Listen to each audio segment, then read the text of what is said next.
Hello, hello, hello. It's your boy, Isaac Anzu.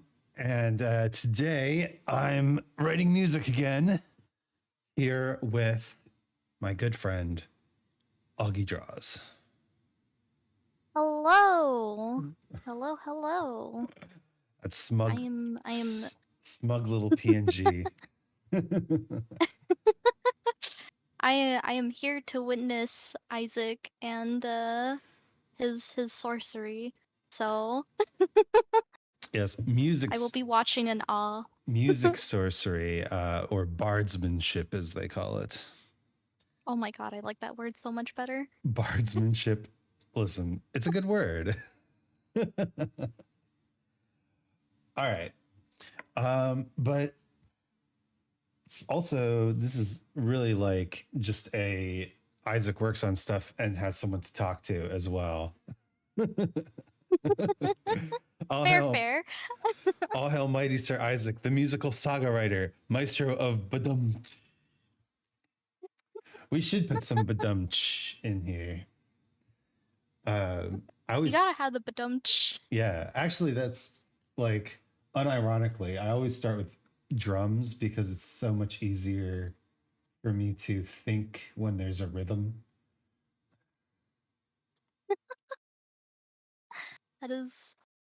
That is a very musician thing.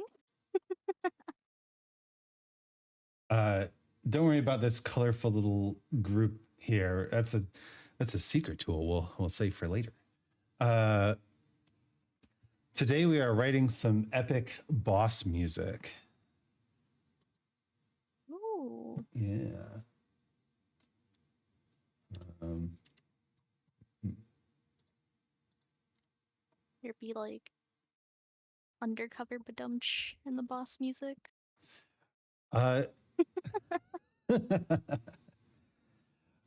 have you ever heard of Mozart's piece of music called "The Musical Joke"? I don't think I have. No, Batman.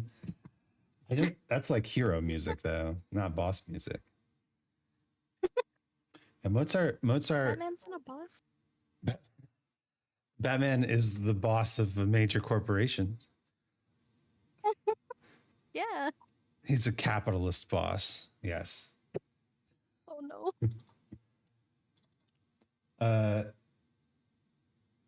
but we could do like a boom boom chuck kind of thing. Like, oh, that's so fast. Boots, boom, boots.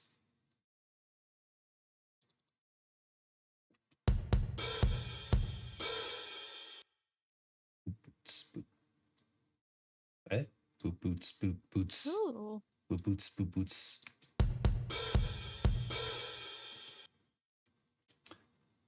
Would you like me to here? I'll tell you. I can tell you're watching the stream. Oh, sorry. It's no, not from a sound perspective, from a delay perspective. Uh, Oh, okay. I can just share my Ableton session on Discord. Ask Superman Okay. when Batman That puts him in a works. kryptonite box. Did Batman? I know Batman like keeps kryptonite on him at all times, right?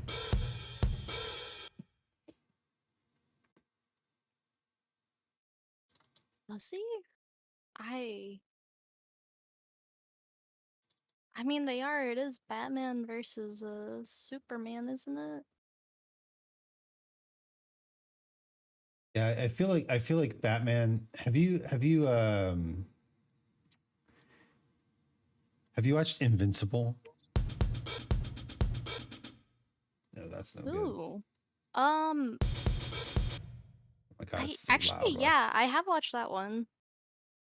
Um, I feel like Batman has the same mentality as the government guys. It's like, yes, we have a super cool. Oh, why is it always the Minecraft hat?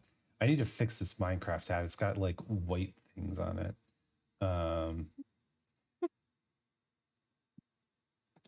There we go. There's your silly hat.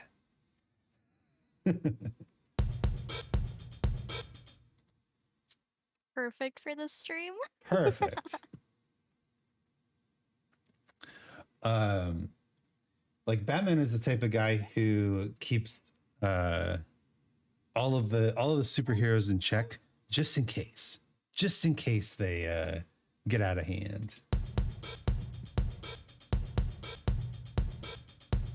Yeah. I mean, Thinking hat. Batman's a little bit of a, I don't want to say control freak, but he's got to control stuff, you know? It's the vibes that I get off Batman. 70 tempo trumpet. It's too fast. I agree, it's too fast. Maybe for some like old school boss music, but this is a little too fast for what I'm thinking.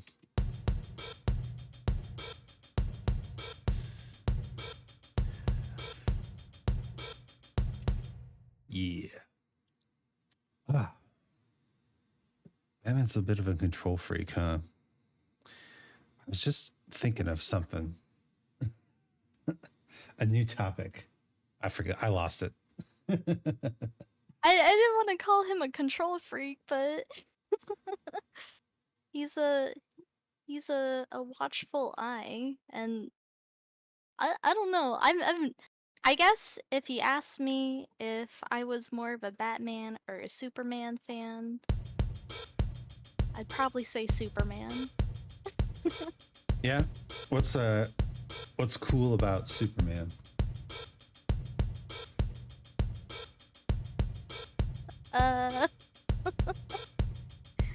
I think he's a little bit more ripped than Batman. I see. I mean, that's legit. He is, but he's one of those guys who's like effortlessly ripped, right?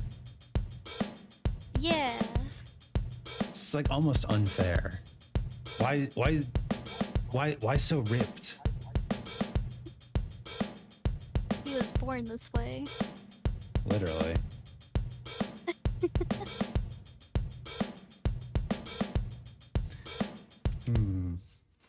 I don't like it.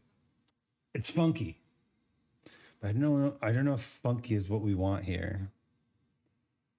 More slide whistle or kazoo? I don't know.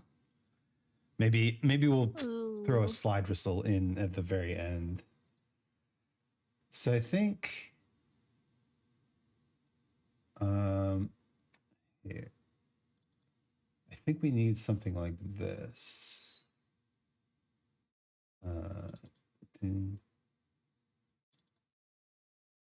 Is that too fast?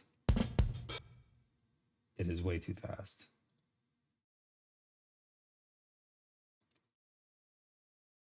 Oh, you know you're in trouble if the boss music is ominous enough to get a kazoo in the music. That's true. Not quite that, but more like this. By the way, have you been keeping up with Oshi no Ko? I haven't watched like the last 2 episodes, unfortunately. So, or no, I think this past week was the last episode, right? Yes, 11 is the last episode. Okay. Yeah, I haven't actually watched that one, and it kills me a little bit. Haven't watched any of that, but goddamn is the anime polluting the YouTube shorts of late. I mean, it's a show about social media and content creation and all that sort of stuff. So you can't be surprised that all the content creators are loving it.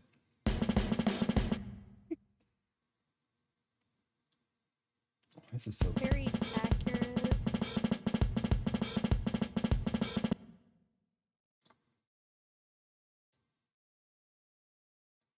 It's like, who makes the relatable content for the content creators, you know? I'm talking about the same fucking song over clips from the show. You mean the song that was #1 in the world outside of America? I mean, can you also be surprised about that?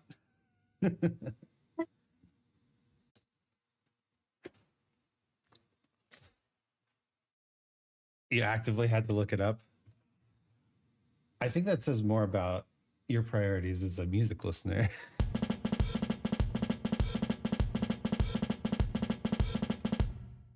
Are you talking about the opening of the show? Yeah. It's a good song. At this point, I'd rather gouge those starry eyes out than watch it. And it's not for everyone. Oh my gosh. Do I want to?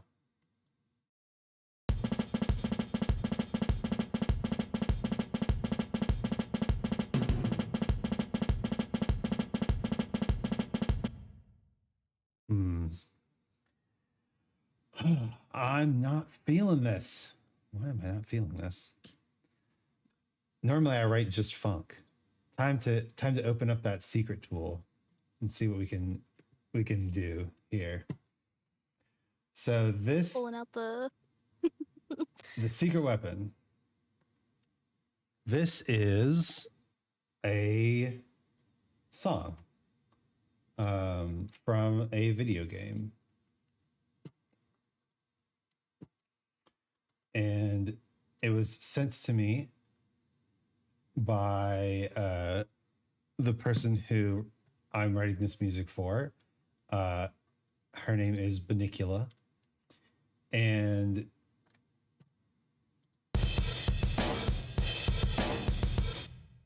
it's not perfect. So we have to start by adjusting it. But I think we can.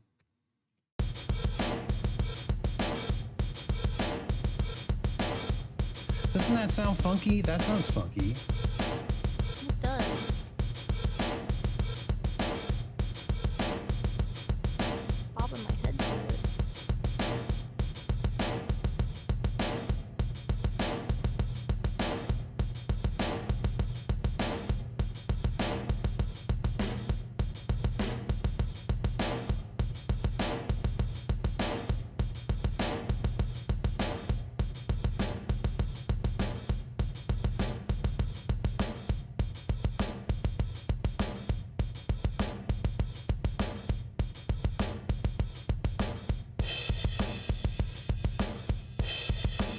All right, we don't need like a crash on every single measure. Okay. So how often do you use reference photos in your art?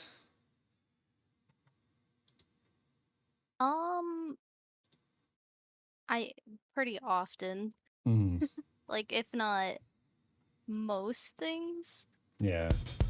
That's how I feel about stealing rhythms and drums and stuff like that.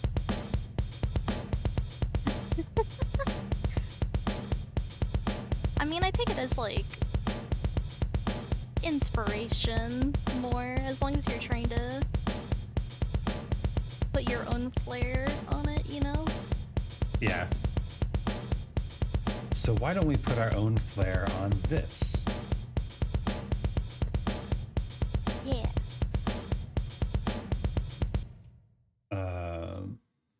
First things first.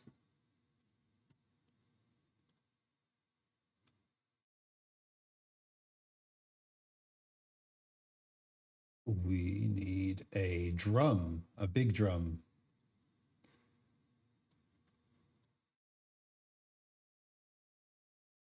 Bass drum.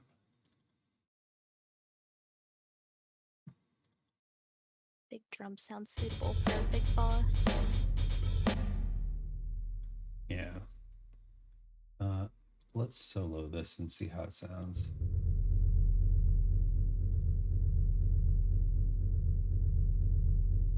Oh God, no.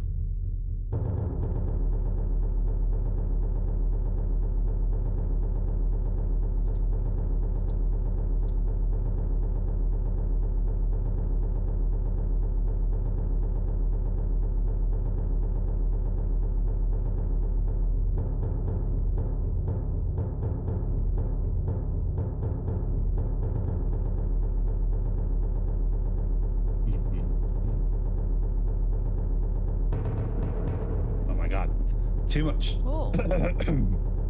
A bit too much there. Kind of spooky.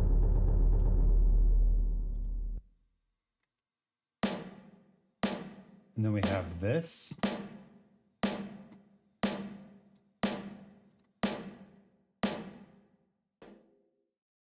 Let's make an instrument for that too.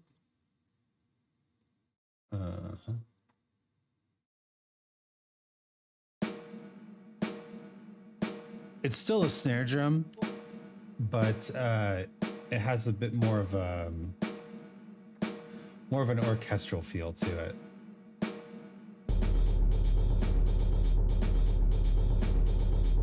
Oh, okay.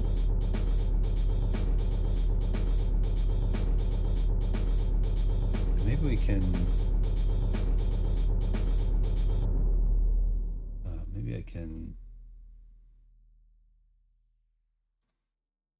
change where the snare drum is hitting, and instead put it here, and bam, and then we can still get the stick.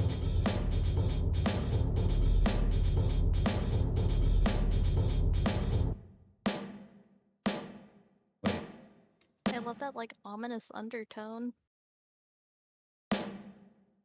Very boss music. Yeah.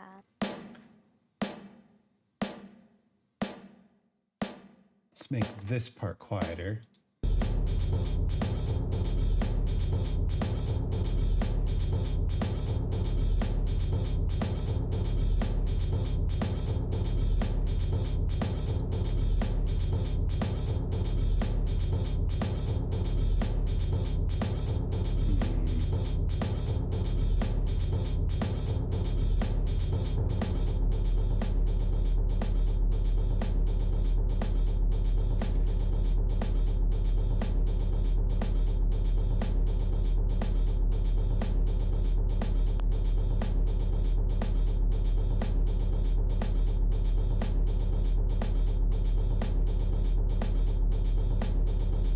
Just shaping the sounds, really.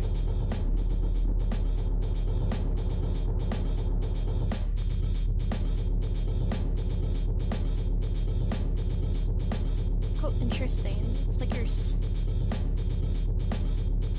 and the most artist way to describe like you're sculpting it.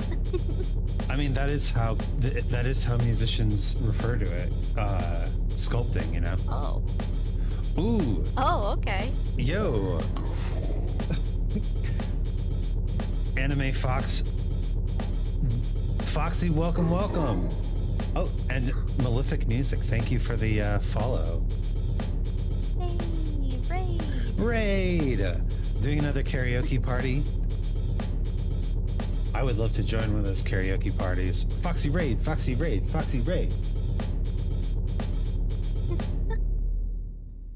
Hey, yo, Raiders. Oh, and Khan's here too. Fun. Hello. We can even turn on this crash symbol again here. So now we've got our... And a tech. And a blue playing cards. And I could have sworn I was already following you. Maybe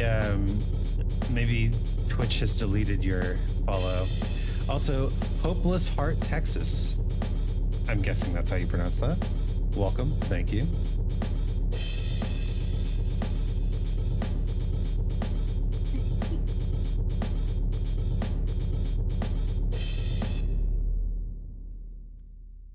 Hopeless Heart, Texas. Nice. I've been following you on Twitter for like forever. Oh, dang. And you're a VTuber. Am I following you? I am. Huh. Well, welcome. strange tides, strange happenings. Small world. Yeah. Oh, and thank you for the follow, Hopeless. I guess that's a good way to shorten it. All right. So, I recently watched, have you seen this? the documentary about the, let me take my hat off. Greet the people. Hello. Have you seen the documentary about the Disney Channel sound theme mystery? The Disney Channel sound theme mystery? Yeah. What? So I personally have not. So there's a YouTube channel called Defunct Land. And normally what this guy does is he delves into the history of amusement park rides, which was really wild because when I lived in the States, I lived in the area of Kings Island. And he did an entire video on the Son of the Beast and how it like injured and possibly killed people before they took it down. What? It's a really fascinating channel. He blew up with his hour and a half long video on the Disney Fast Pass system, which is like, from a logistics perspective, it's a fascinating video.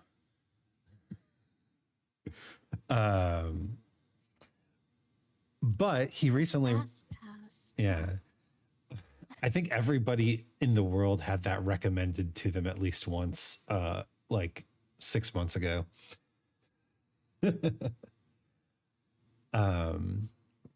But recently he put out a video where he looked at the Disney Channel theme song, which goes bum, bum, bum, bum. And he was trying to figure out who wrote this like wildly iconic theme. And it's this huge deep dive into music creation and artist accreditation and how this type of media is collected and preserved. Like, apparently there's so many commercials that we only have access to because like grandmas would record things onto VHS tapes and grab all the commercials as well. Oh my gosh. Like, it's kind of insane how disposable all of this media is, despite the fact that, the Disney Channel theme song is just such an iconic thing. And it took him forever to figure out who wrote it. But he finally did. He finally found the guy. And I won't spoil it, but they talk a little bit about the guy's compositional process and the theme. He wrote the theme partially by thinking to himself what like the funnest or like most exciting way to say the words Disney Channel would be, right? How would you sing it if you were singing like a super fun song, right? Apparently he wrote a lot of his music that way. And so I've been itching to try that.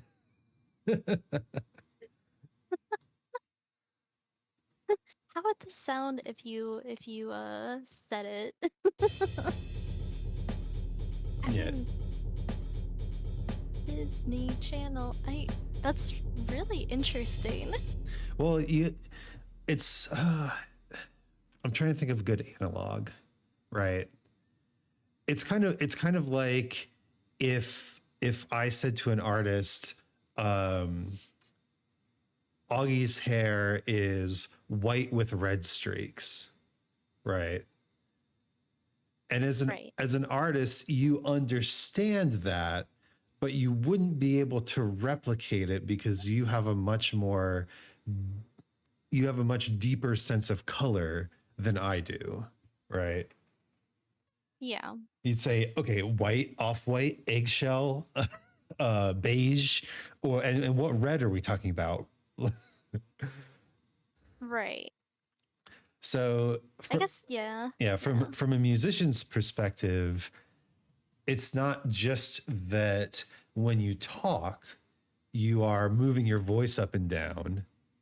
Everybody knows you're moving your voice up and down when you talk to emphasize certain parts of the words.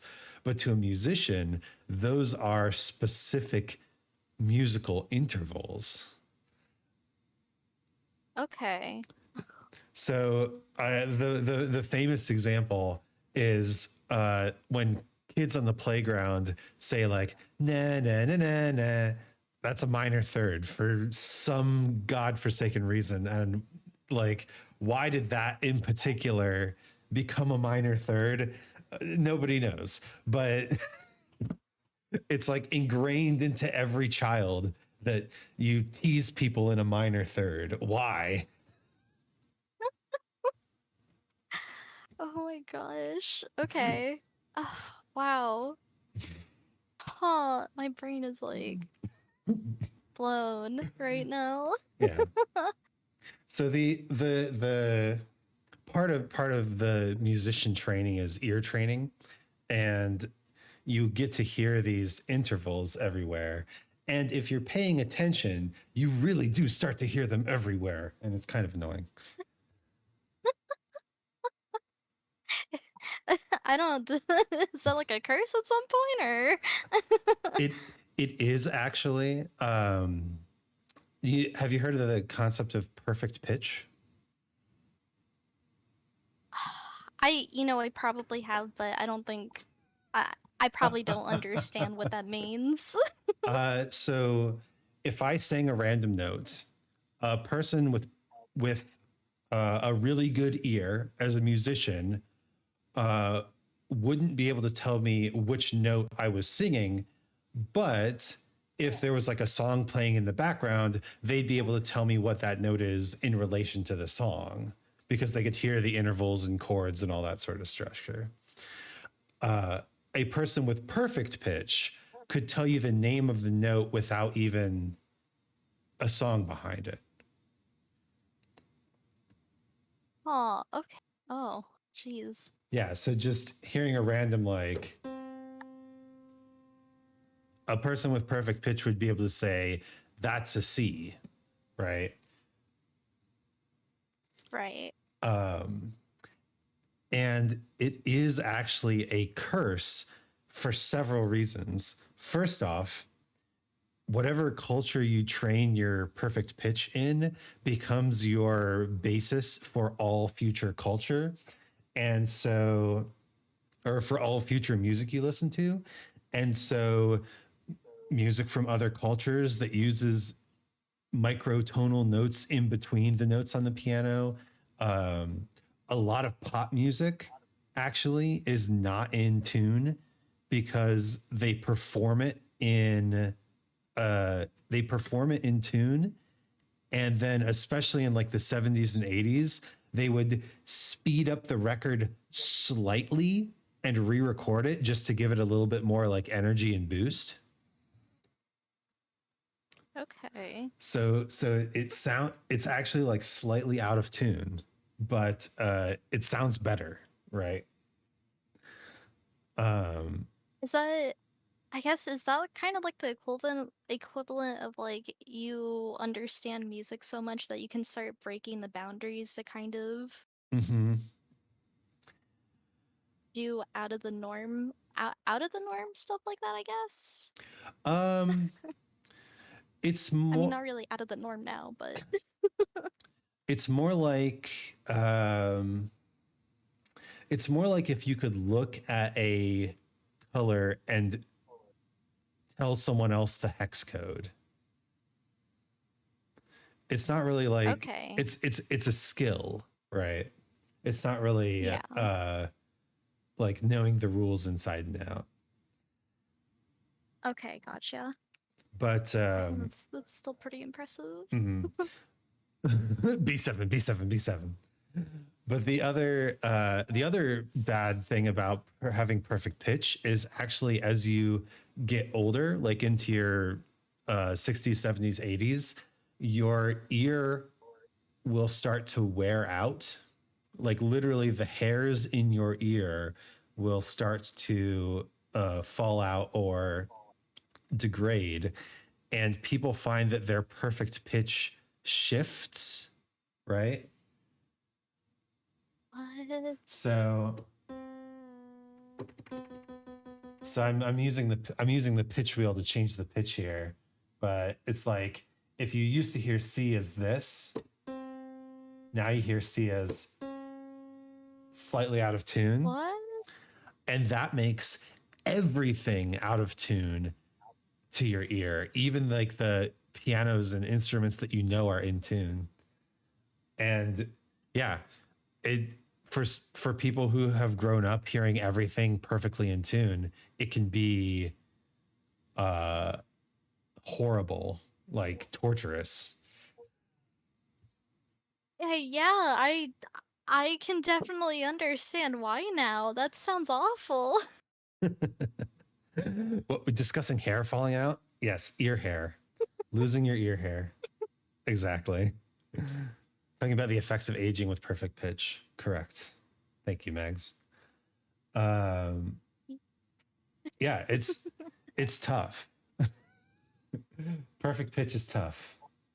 I don't actually want it. I just want really good relative pitch. You're just like, that's good enough for me. It really there's Nut. I mean, fair though. Yeah. To be honest, it's fair. Sorry, Mags got me with the nut.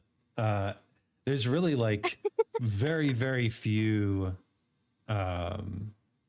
situations where having perfect pitch is legitimately helpful. And oh my god.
Worth it.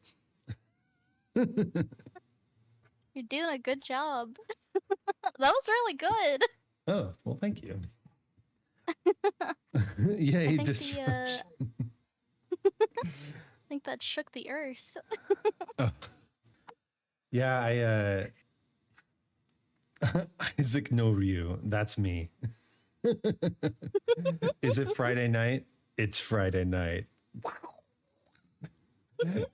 I have not played Yakuza 0, but I know all the memes. Same.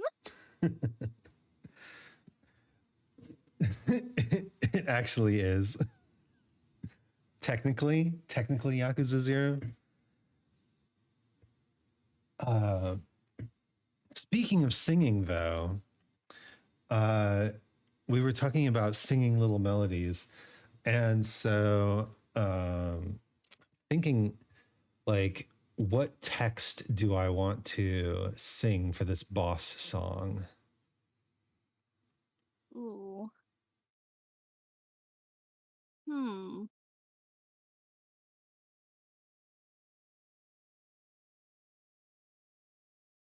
You know, you're trying to go for like a...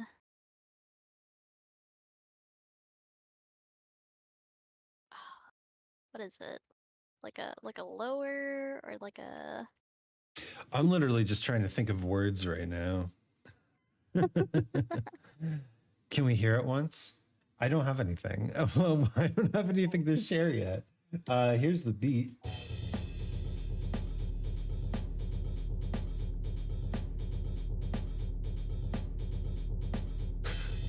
Latin gibberish chanting usually goes great for boss music. Oh, that is a good one. That's true. Oh, okay. I mean, we did just bust it out for Dame Dane. Maybe we do some like Gregorian style. I like that. I like that a lot. I still need a melody though. Armor with those A+ suggestions. Is that Armor? Yeah. I see. Welcome. We looking for text? Yee. Cool. So the do I have just text? Add text to the screen.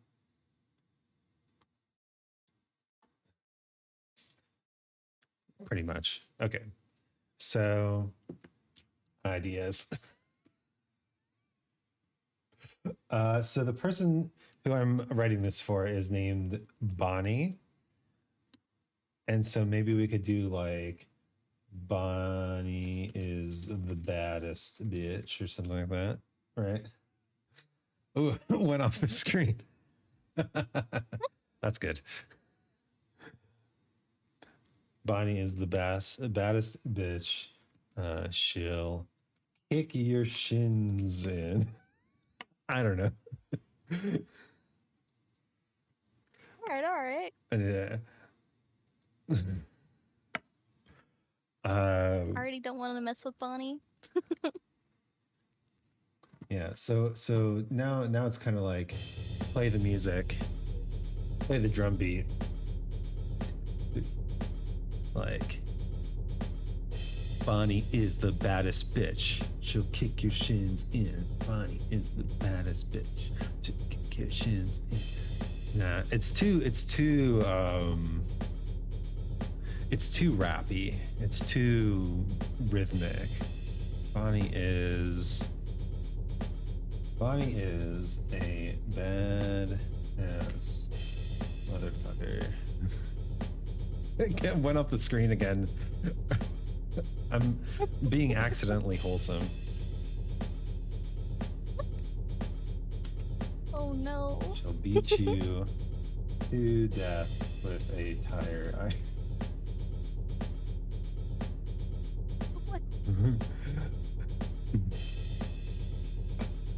Feel like a boss riding a horse, Old West setup, cowboy boss train. Baddest motherfucker. Ooh, in the West. There we go. How's that? Like that could be lyrics. Bonnie is the wait. Bonnie is a badass motherfucker? No. The baddest. Bonnie's the baddest motherfucker in the West. She'll beat you to death with a tire iron. I mean, it works, right? Yeah. Bonnie is the baddest motherfucker in the West, always quick to remind you that she's the best. Yeah, but we're not going for rap. We're not going for rap. I have to like physically restrain myself from creating rap songs.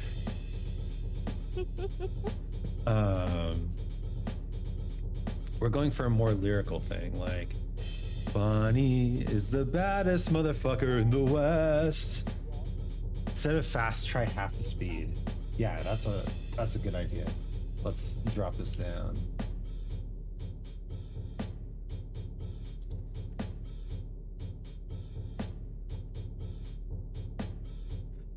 Bonnie is the baddest motherfucker in the West.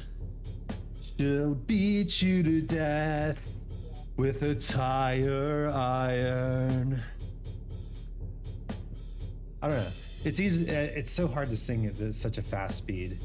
We can adjust the drums later. But let's get that on tape, shall we? Bonnie is the baddest motherfucker in the West. She'll beat you to death with a tire iron. I don't know.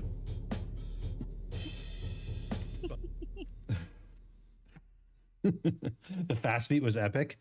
We'll go back to the fast beat. I promise.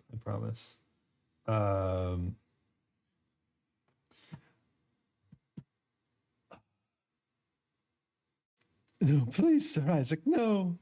I promise no one will be beating anyone to death with a tire iron on this stream. Oh, oh, okay. Oh man. Puts away tire iron. That singing sounded terrible. That's all right.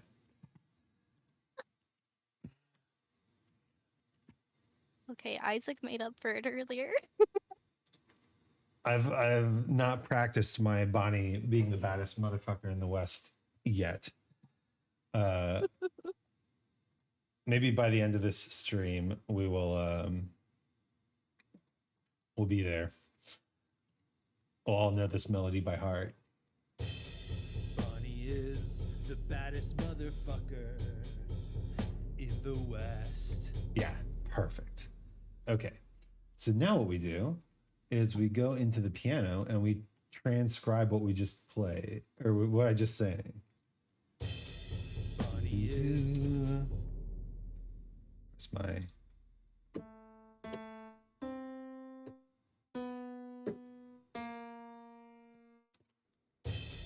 Bonnie is...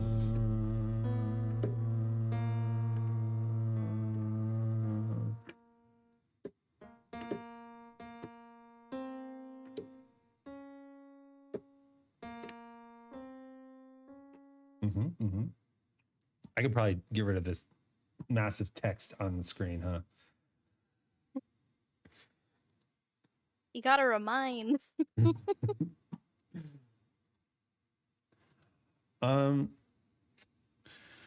I'm transcribing this, though, because it'll take a little bit, I did want to talk to you about like doing freelance stuff and commissioning stuff, because I've been thinking about doing that myself, and I wanted to hear your experiences. Yeah, I mean, like what in particular? How'd you get started?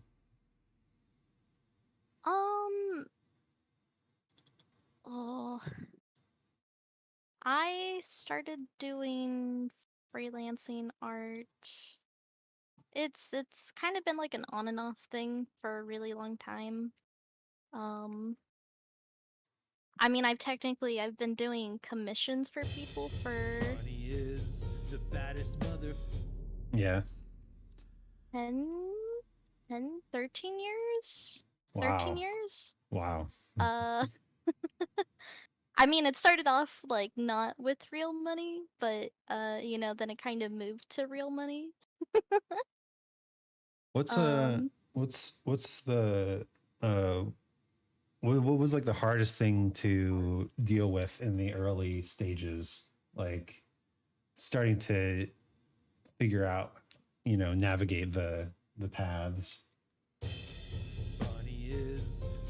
um, I mean, it's really for me personally, it's just knowing how to advertise yourself and like making people aware that you do commissions and stuff like that for people, you know?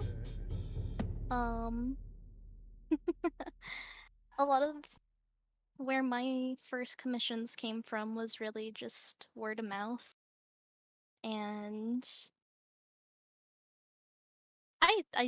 I mean, it is still a lot of that for me technically, but I you do know, I do hear that word of mouth is kind of like the golden nugget, the golden way of advertising. yeah, it's definitely, I mean, if you're able to pretty much establish clients and stuff like that, um, most of the time those people are gonna know other people who also want or are in the same realm of interest as what they're doing. So you know, they'll depending on their experience with you and how you handled the entire transaction and updates and everything like that. You know, people will want to come back to you if you give them a good experience, and uh, I mean that's what I've gathered so far, at least. Bonnie is the baddest motherfucker in the West. Makes sense. Makes sense. Was there were Yeah. you still using Twitter at that point?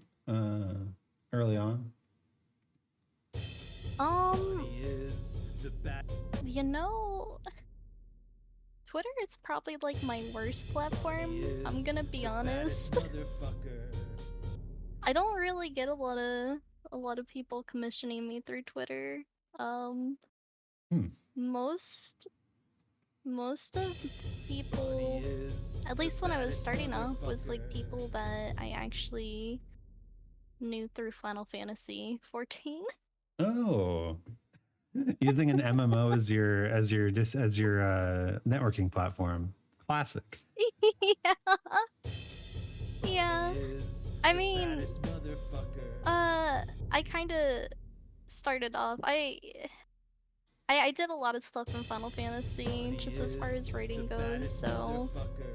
but you meet different people, and they're like, "Oh, you're an artist," and then it's like, "Oh, can you draw this for me?" And it's like, sure." Bonnie is the baddest So, motherfucker in the West. but yeah, Twitter. Makes I sense. mean, Twitter's a good platform. Like, it definitely. I'm not saying it's not a good platform. Although irony of the statement is like literally just joined a Twitter clone today, but you know. I I've been reading a lot about threads, and I'm I know that it's made by like all the like the best Twitter engineers or whatever, all the people that Elon fired, but um I don't know. I've also heard that you basically have to like opt out of so much data recording because it's all on like automatically. Yeah, I mean Bonnie that's is just the baddest Facebook style. motherfucker Meta in the style. West.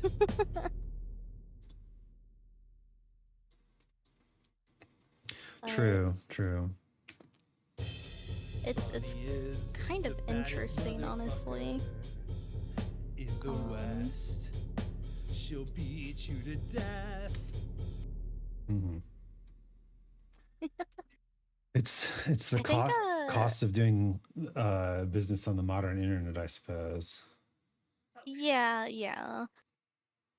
I actually think I saw I saw couple people say that because they had hired so many of the ex-employees from Twitter that Elon sent a I don't know if he's suing them or what the case is, but they're basically accusing them of saying like, "Hey, you stole what makes Twitter Twitter."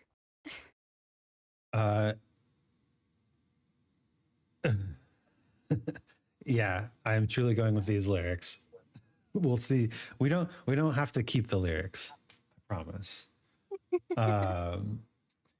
Yeah, I think it's not like an official lawsuit yet, just kind of a cease and desist style statement. Yeah. In the West, she'll beat you to.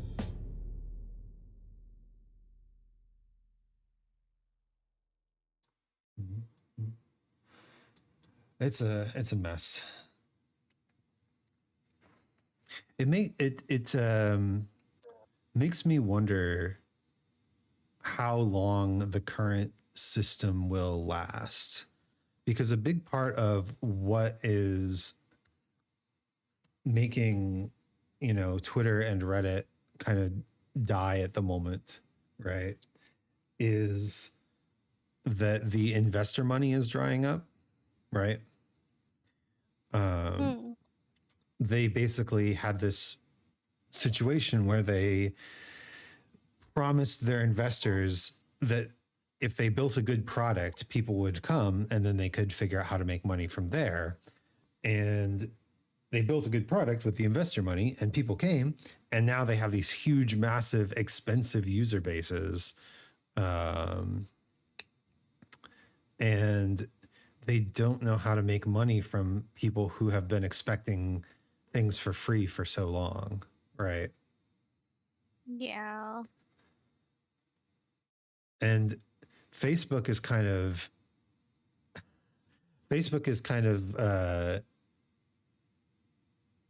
dying slower because they're trying to branch into new areas like virtual reality, right? And so they're still getting that investor money in, but like it's not going to last forever. Investors want a return on their investment eventually, right? And if you can't provide that, then your server costs are just eventually going to eat yourself alive, right?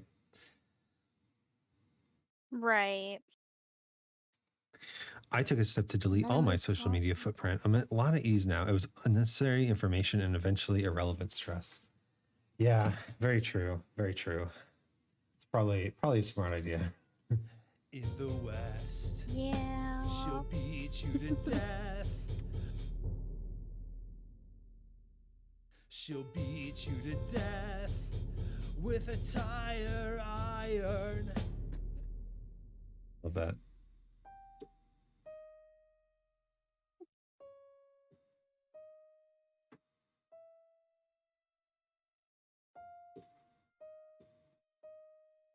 Honestly, I need to do that more often. Delete a social media thing. Yeah. I Just all the privacy stuff. it's been several years since I've used a Facebook app. Although I guess I do have an Instagram.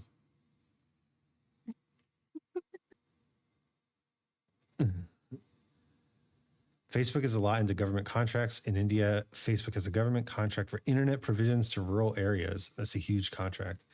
Yeah, see, this is kind of what I'm saying. Like, I feel like in the future, these message boards and communication tools are going to prove so invaluable to society that either we recognize their value and make them into public sort of utilities, right? Or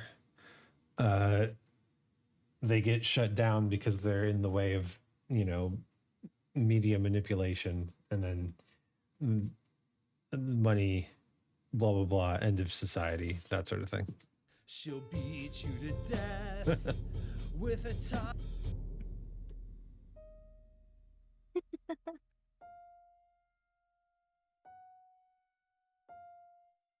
Touch it up with the Facebook will beat you to death.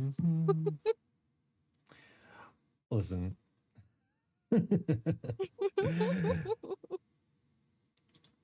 Some people might be into that. Fair enough.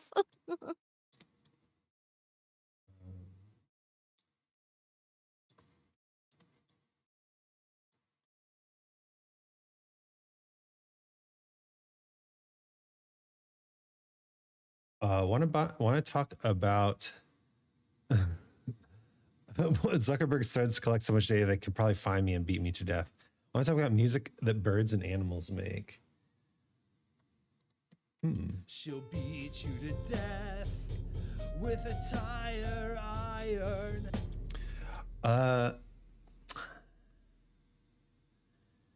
Yeah, so actually, here's a fun story. When we moved to Germany, my wife, who has a very good musical ear, was super excited to hear the birds because she had only heard European birds in like Pride and Prejudice movies.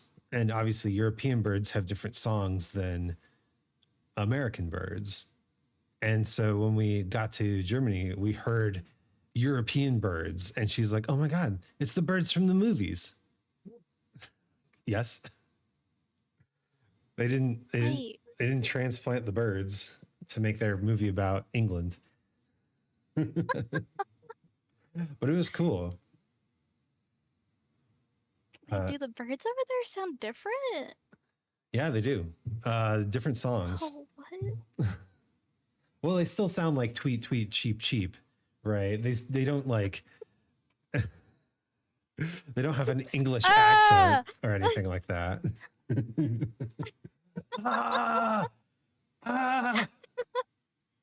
Spot on. Charlie are good. Oh my God. With a tire iron. That's so. Oh, see, this is It's like this whole water thing. It's just I don't know. Water thing? You don't think a thing. You had mentioned to me before that. I guess more so if you're traveling to other countries. Don't drink the water. Yeah. Be careful about the water, because you can get bugs that your body's not used to. Yeah. With a tire iron. Tweet, tweet, chirp, chirp. Bwah. Chirp, chirp. All right. So now I've got some melodic and rhythmic content. And now we take this tire iron business and we delete it forever. No. I'm sorry. Sorry, the tire iron is gone. Rest in peace, tire iron. Rip for real. But what I can do now is a little further, please. What I can do now is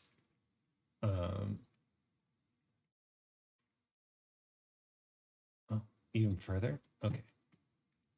Wow, that's a big tail. We'll have plenty to do with that. That's good. Now we can go back up to the 120 and listen to our melody here.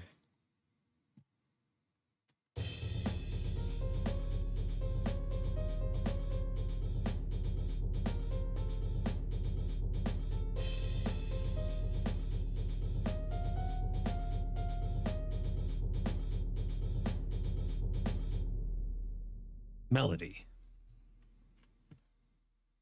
Hey. And now I'm sure that you understand this from an artistic perspective. Once you have your idea, you basically have to like massage it a little bit to make it sound good. Yeah. Yeah. Like flush it out a little bit. Yeah. Massaging might be a better word.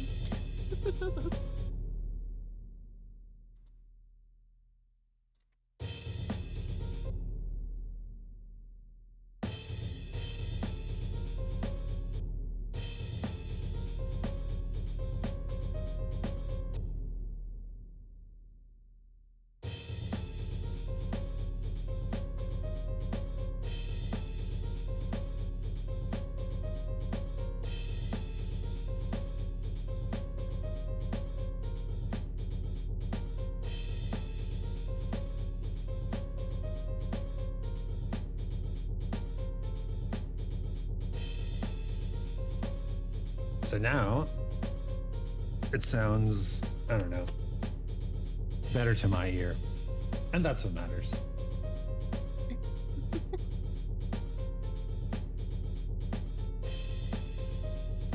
I still hear the tire iron. Only those of us here are gonna ever know. Well, I've created a brain virus. So I actually read when I was in college. Can we try swapping piano with a whistle or oboe horn? Yes. We will. We're not even touching instrumentation yet. When I was in college, I read a paper on how music gets stuck in people's heads.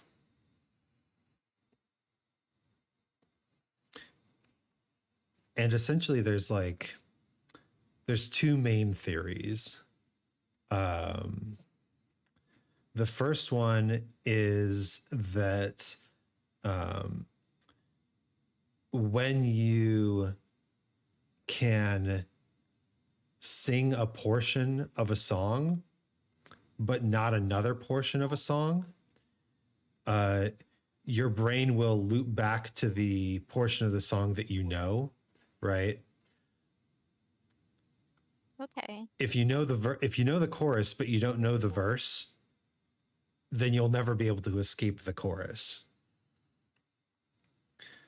But the other way is about the ending. If you don't know the ending of a particular melodic idea or fragment of a song, then your brain can also loop back to a previous section and get stuck in that loop again. So it's just it's just playing the, I guess, the same part over and over again? Is that is that what you mean? Yeah. So, have you ever had a song stuck in your head? I have. Okay. Just making sure. Shocking. But like the best way to get a song out of your head is to listen to the entire song all the way through, because then you hear the parts that you've forgotten and you hear all the endings to the sections and transitions to the next sections, and your brain actually can follow it through and understand how to end the song, right? Huh. Okay. Now, if you're not good at like memorizing music or lyrics, your brain still might not get it on a single listen. So at that point, it's also a good strategy to just listen to another song all the way through. Try to get that song stuck in your head if you like that song more. I feel like. Are you sure you weren't watching me the other day? Or I was literally just thinking about this the other day. Or something along the lines. I don't know if you've ever had like old cartoon opening themes and stuff like that that just like have earwormed their way into the deepest recesses of your mind. And There is one. There was a Rescue Rangers cartoon in the 90s, and it was a one-off episode where they found a cult of mice underground who had all become addicted to essentially Coca-Cola, but they called it Coca-Cola. all right. And they sang a little song, and it went like, cheers to the Coca-Cola. And I've had that in my head ever since. You never were able to escape its sense. I was indoctrinated into the cult on that day. Oh my gosh. Oh no. I've seen that episode. I knew it. Yes. I'm not alone. It wasn't just a dream. No. Well, okay.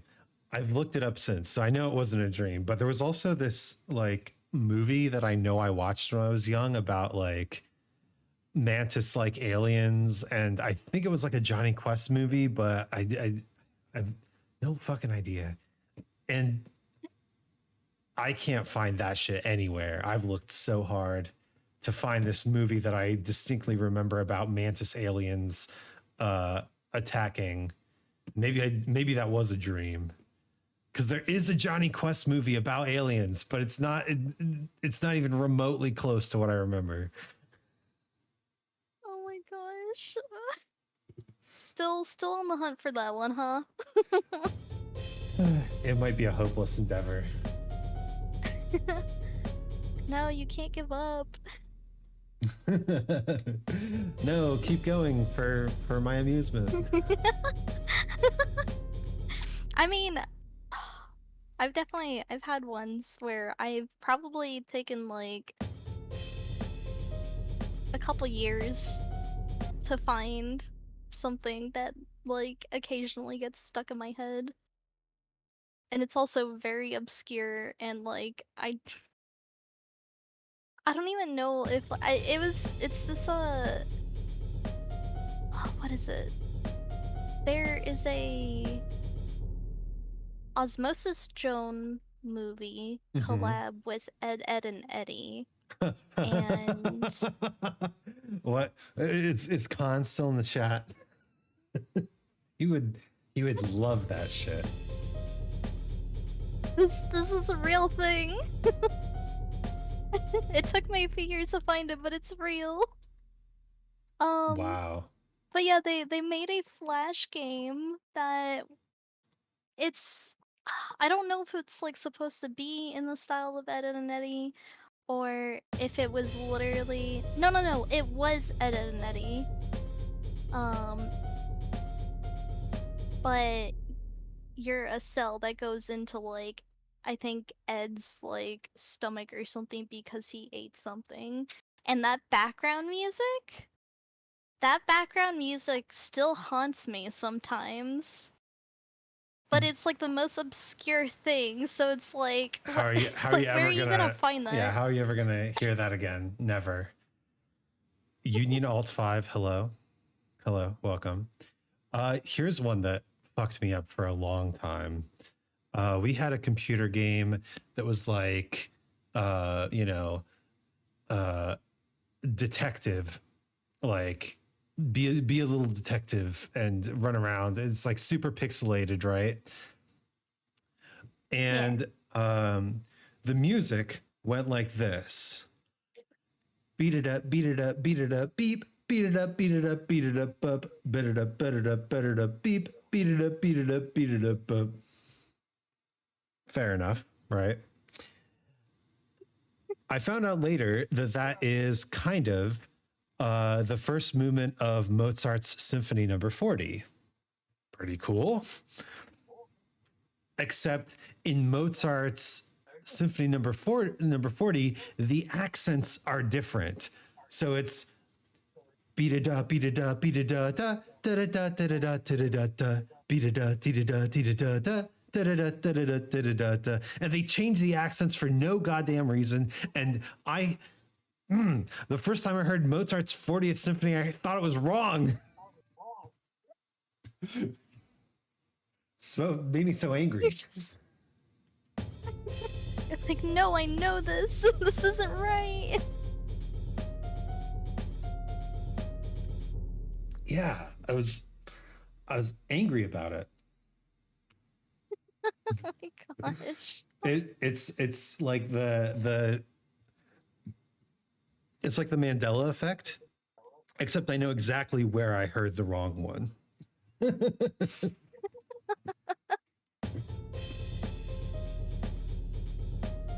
You know where you've been led astray. Exactly. And with the Mandela effect, it's normally that you're misremembering something or you've seen something written incorrectly somewhere and then it became the normal spelling for you or normal thing, right?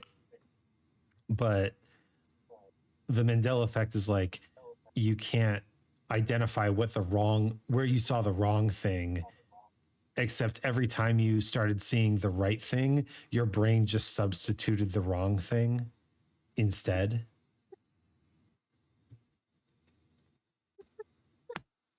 Except I know where I know where I heard the wrong thing. That stupid video game. Someone thought they were being clever. They weren't. They've just caused a lot of anger. Yes. All right, we're going to drop this down a half step for my sanity.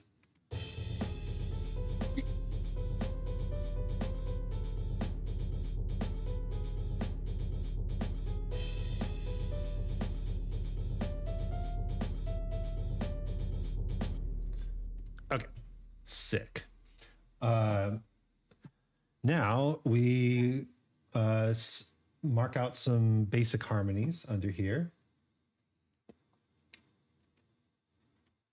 So this is like the most like classical composing I've done in a long time. Normally I do, more funk style. Yeah. But we trying to add a variety in there. Well, I have a degree in like classical composition, so I should do it every once in a while.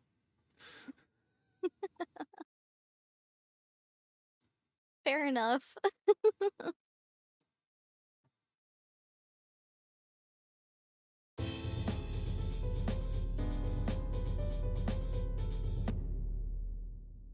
It's gonna be the most basic ass harmony of all time.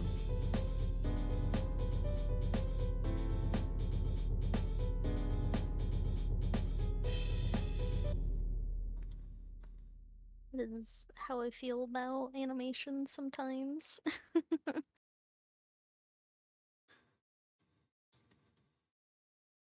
Oh yeah. Do you do a lot of animation?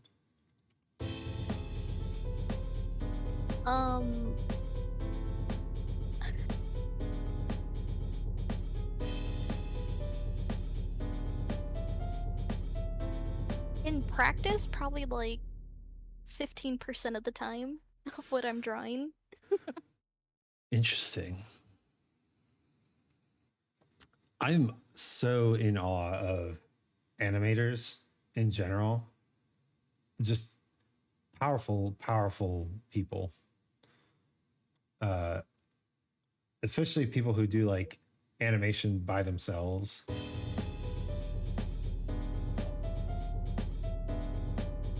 I mean, it's a lot of fun. It's just, it's very tedious. Yeah, exactly.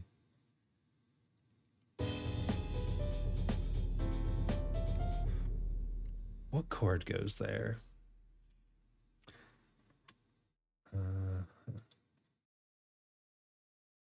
This one.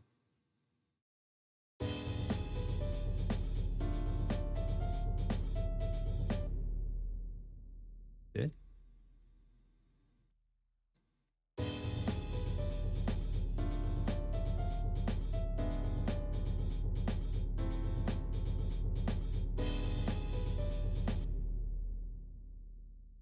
Is that right?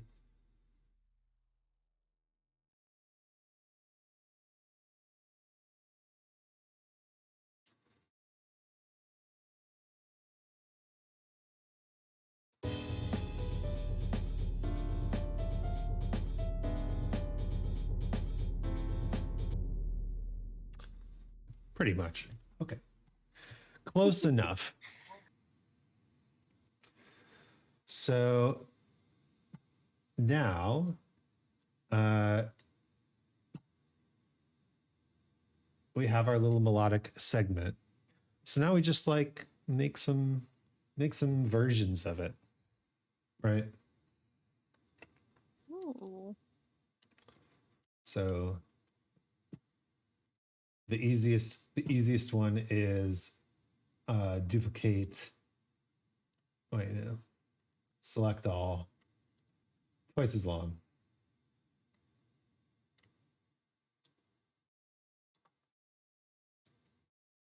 But you can't just like slap it like twice as long and say like, well, that's good. You have to actually like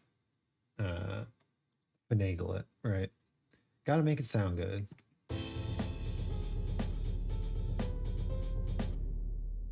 I mean, it already kind of sounds good, huh? I'm digging this.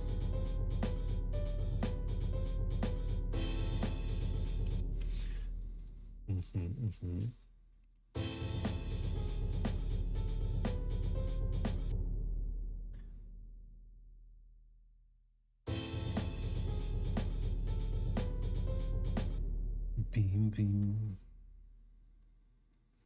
So you said you had a degree. How long have you been doing music for? How long have I been doing music for? Let me think.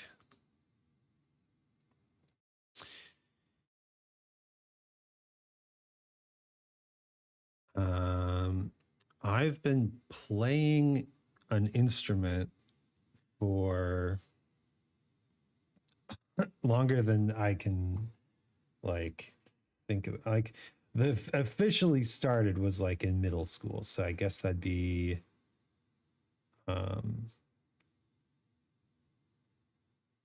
like 20-ish years. But I started writing music in high school, so maybe like 15-ish years. Okay. That's a pretty solid amount of time. It is, but I feel like I'm still so like learning. I don't like when they use you know, time as a indicator of skill. Yeah, I mean that's fair. I think there's a difference between how long you've been like when you first started doing something and when you first started doing something seriously, I guess. Or like dedicating more practice to it.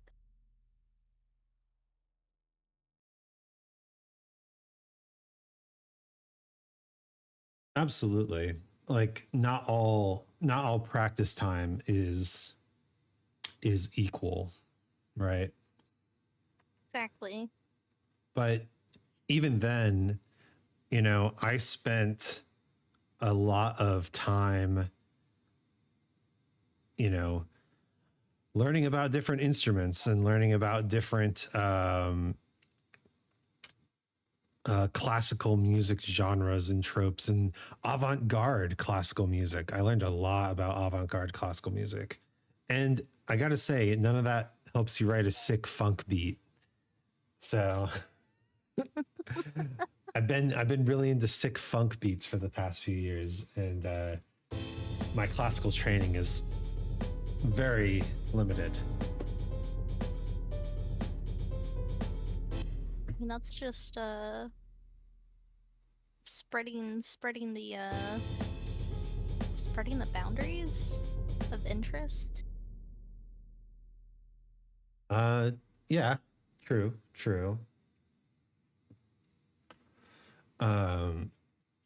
But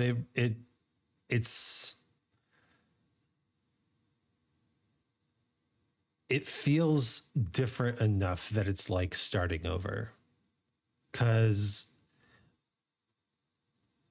if you said like, you know, I'm going to draw in an anime style, and now I'm going to draw in a realistic style, and now I'm going to draw in a, I don't know, cartoon style, right?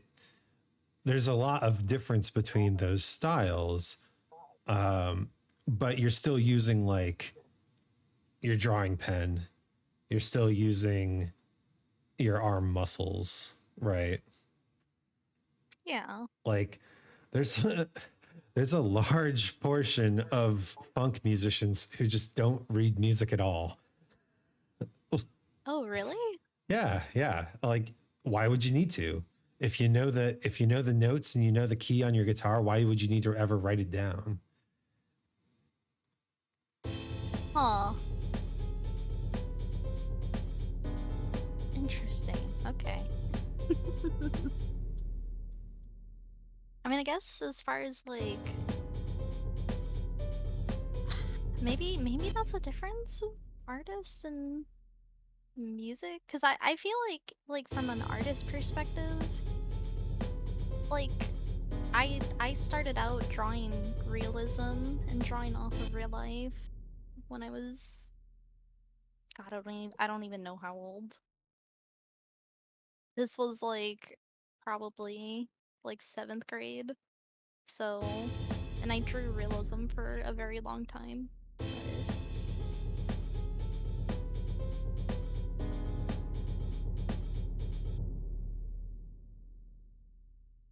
it kind of incorporates itself. I mean, it's just, I don't know, for artists, I think if you understand realism a little bit more versus never having learned about it at all, uh there's parts of elements that you understand more. Um and you can kind of apply that to I don't know, I mean different styles. So I don't know like how that if that could be applied in a music sense too. Augie lore? Yeah, gotta tune into the collab streams to get the full Augie lore.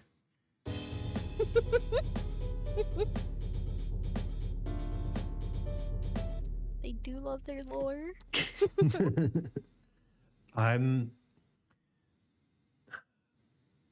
It's not so much that there's like no correlation between genres of music, but it's kind of like the difference between physical and digital art, right? Like if you want to use paint, you have to kind of delve deep into the world of brushes and brush strokes and paint mixing and stuff like that, right? Right. Whereas in digital, you have to delve into the world of, you know, brushes again, but different kinds of brushes, and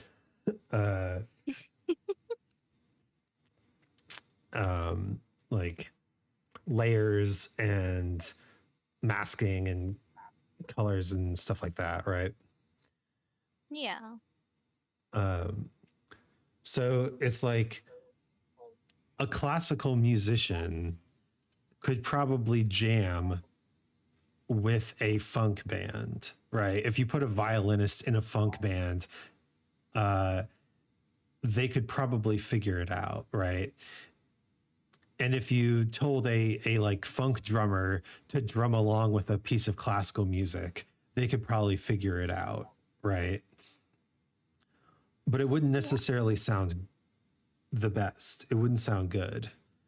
The and there's an entire genre of music that is all about combining those ideas, and that's jazz.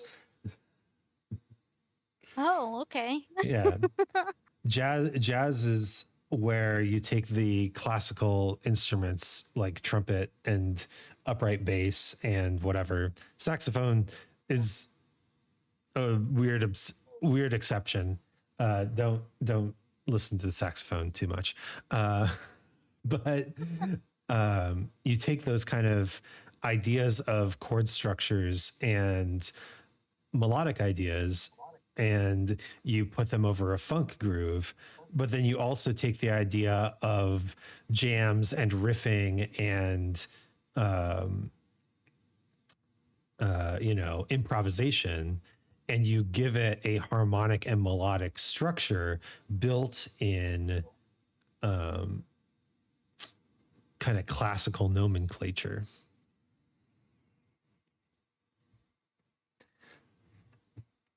You said classical nomenclature? Yeah, they use similar chord symbols as when classical musicians analyze classical music. Oh, okay. Oh. But yeah, that's why jazz is like the ultimate destination for any like aging musician. It always comes back to jazz. Because jazz is just, it's everything, right? Jazz is where the best melody writers end up, because like you're standing on stage improvising melodies over and over and over again, and you just get this sense of melody that is unparalleled. And I mean, yeah, you have people like the greats, like the classical musicians, and John Williams is also just a great melody writer, if you want a modern example. But yeah, they don't even come close to like how much composition happens on a jazz stage. It's pretty crazy, but I love it. I didn't realize how much went into it.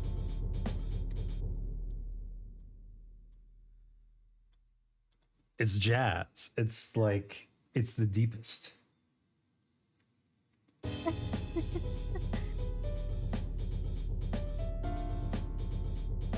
I'm a casual jazz enjoyer. Yeah. Do you have a favorite jazz person?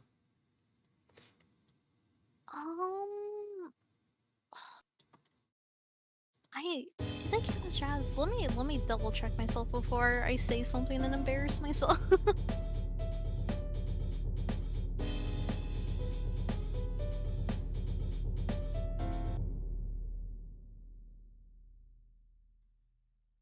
I have a G down here. I don't.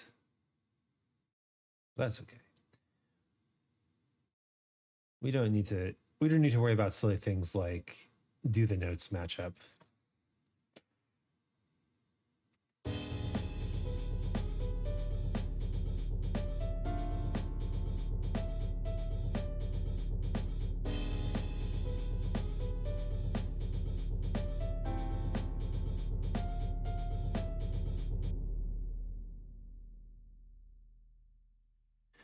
Okay, yeah. Do I they? mean, Does it jazz? it's the first one that came to my mind. It's not jazzy, but probably the other thing that comes to mind. I mean, I had a mini Frank Sinatra phase. So Frank Sinatra, funny enough, that style of old like crooner style songs, right? Mm-hmm. So the lineage of those songs is really interesting, because in essence, they started from the lyrical poems that were sung in the 1800s by like classical musicians like oh, well, I mean Tchaikovsky and someone Mussorgsky? No. Classical musicians. M.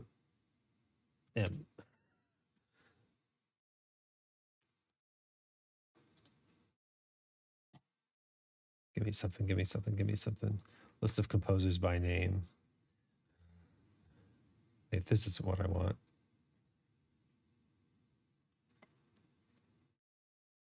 Or is it? There's. Oh wait, I know how to find this.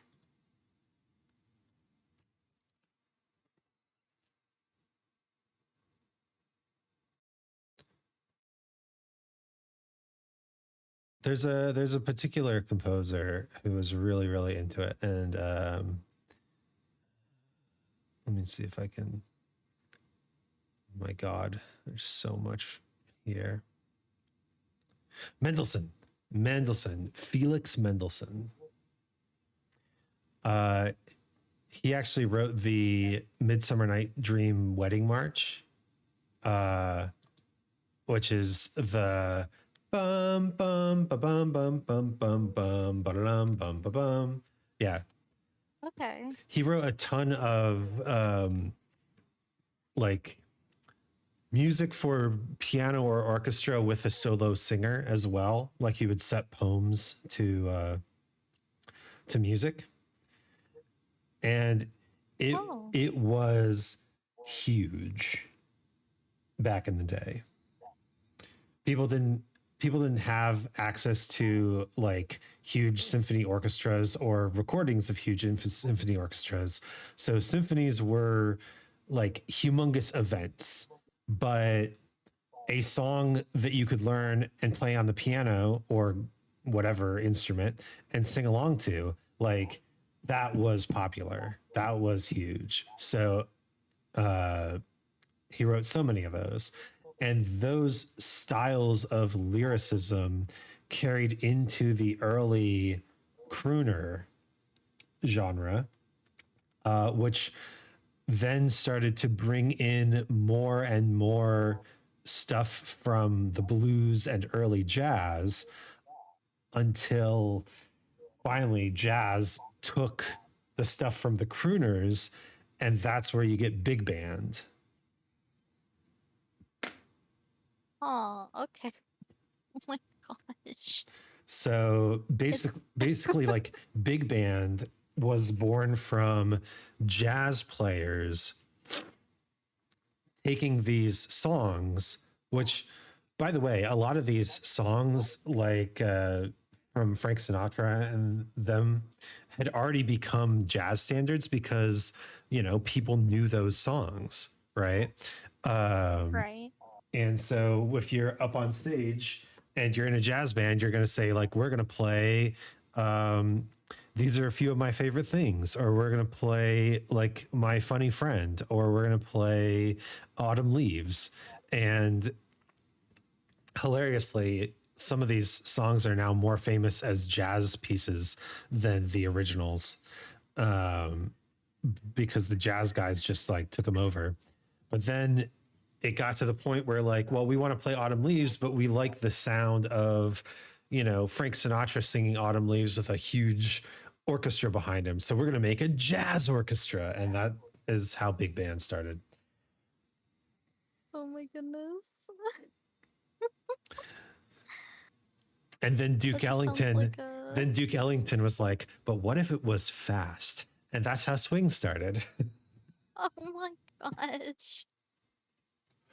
I like the thought process though. It's like what if you do this or what if you do this? Like just to see, you know? It really is like all sorts of combinations, right? good. I have the opinion. I have the correct opinion that good art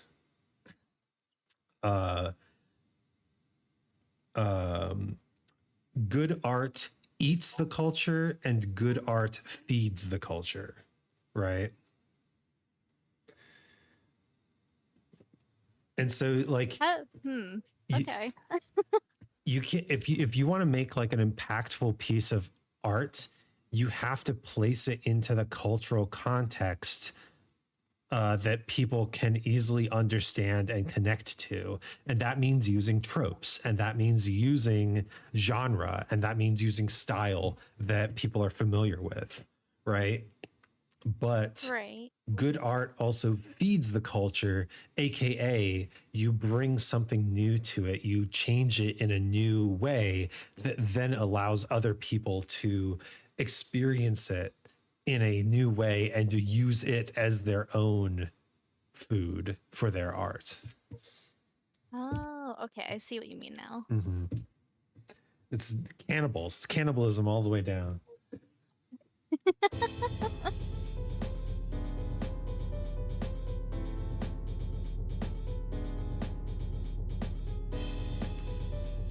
Oh. Somebody redeemed text to speech. Did it not work? I think it's honestly been like a year since somebody actually used the text to speech. Oh my gosh. Ren! But also, hello, Ren. Kind of reminds me of cooking. Yeah, exactly. Like there's a lineage of cooks, right?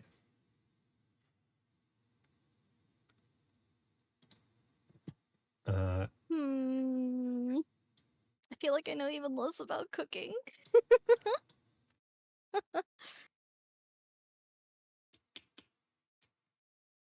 I thought you just threw stuff into a pot with boiling water and threw some spices into it and called it a day.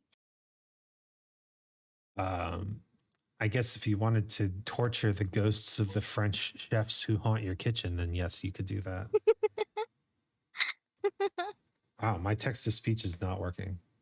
I am sorry about that. Let me well, there's a way to do this, isn't there? In the mod view. I want to refund those points. Do you know how to do this? Refunding points? Yeah. I believe. Oh, I don't know. Actually, yes, there is a mod view, or through your mod view. I think it's on the left. There's the little buttons that are on the left, and there's the review requests. How do I get... I'm not sure what symbol it is. I found it. Okay. Okay. Yeah. Reject that and it refunds. Awesome. After all the water redeems on her stream, yeah, she knows how to refund points. Is that so?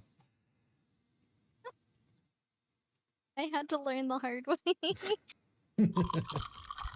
Oh, and speaking of which, I will take a sip. Thank you. Yeah, where's the hydrates? I know. I even have no cooldown. What are they waiting for? Don't say that. You're gonna get waterboarded. All right. So this is like basic classic composition. You have a short version, you have a long version. Oh, thank you for the hydrate. Delicious. You have a short version, you have a long version, and now, oh, thank you for the follow. And another hydrate. Oh my god. Wait, I need to get more water. Give me 1 second. You're good. You're good. Boop, boop, boop, boop, boop.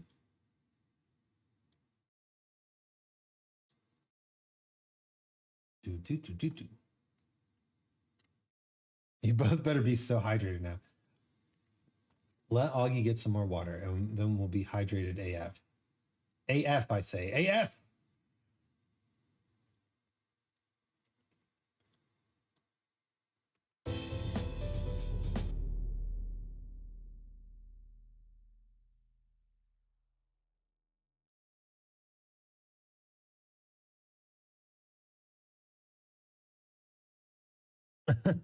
Also, Ren, and thank you for stopping in. If you didn't know, we're writing some boss battle music. Very important. Very important boss battle music.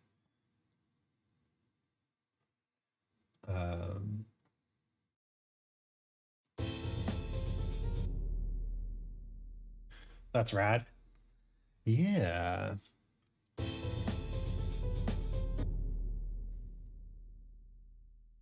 It's nothing special. I like to make music for friends. So I asked a friend what kind of music they wanted, and they said, oh, "Can you make boss battle music?" And I'm like, "Yeah, sure. It's been a while. I'll try my hand at it." And here I am.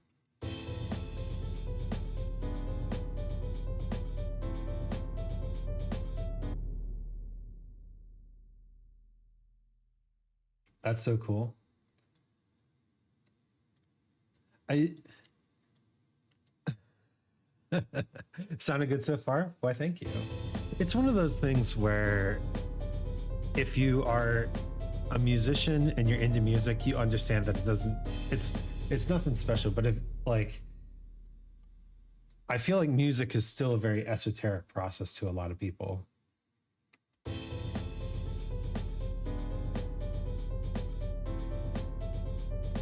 Okay, I have received water. Welcome back, water receiver.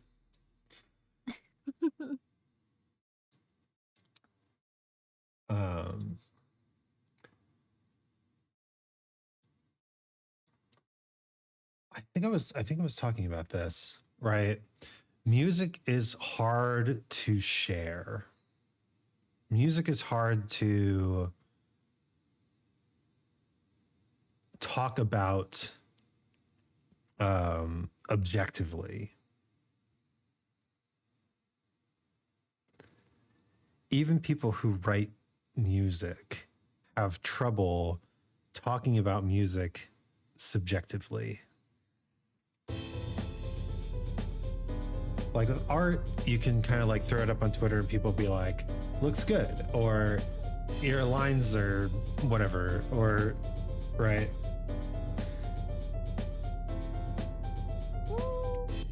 Yeah, I mean, to a certain degree. I definitely, I mean, art definitely has some subjectiveness to it, I think. Yeah. Like the more stylized it is. Yeah. I feel like music is like all style though. That's true. I mean, you're diving into a genre, or I guess funneling yourself into a genre or a certain style. Mm-hmm. Yeah, you always have to evaluate music in the context of the genre, right? Yeah. I didn't even think about that.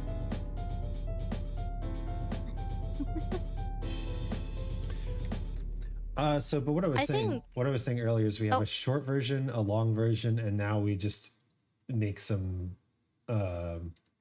like weird versions. A variety of versions. Yeah, well, weird versions as in like textures, right? Okay. Yeah, this My is. brain hears textures. I know this is what I'm talking about, though, right? It's it's not a concept that springs to the mind easily. Yeah, no, I can definitely agree with that. I used to know someone who made Game Boy Colors into chiptune instruments. That's sick.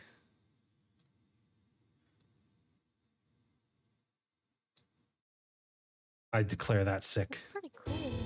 Yeah, that's pretty cool. Oh. I regret not getting one from him, even though I make no music.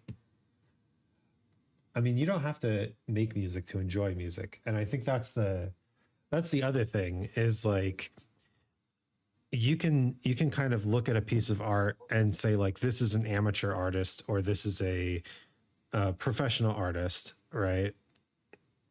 But with music, like you can sound pretty bad, and there are people who like, no, the badness is part of the genre.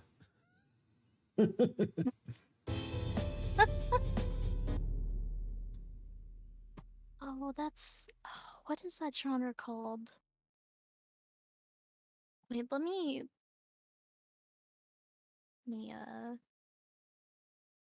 there's a genre of music that is,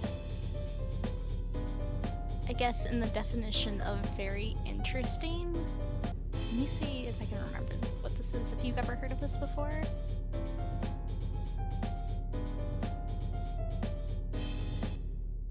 The genre of very interesting. I'm very interested.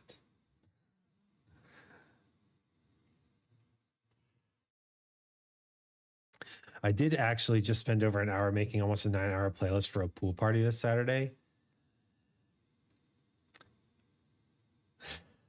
I bet the playlist features songs that you know from your youth and from the people's who you've invited to the pool parties youths.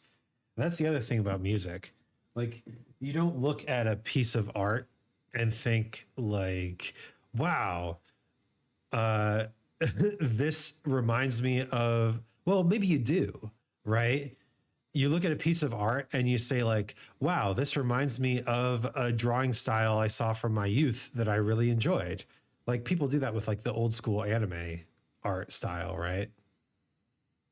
Like you can have a character that looks like the 90s anime style. And people will be like, nostalgia. But with music, it's like, if it doesn't appeal to your nostalgia, then what are you doing?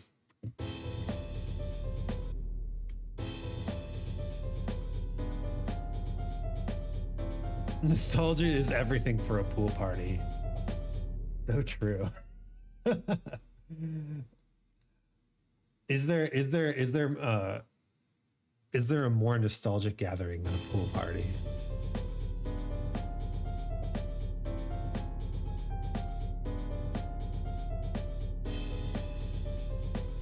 Okay. This is cool and all, but what if it was fast?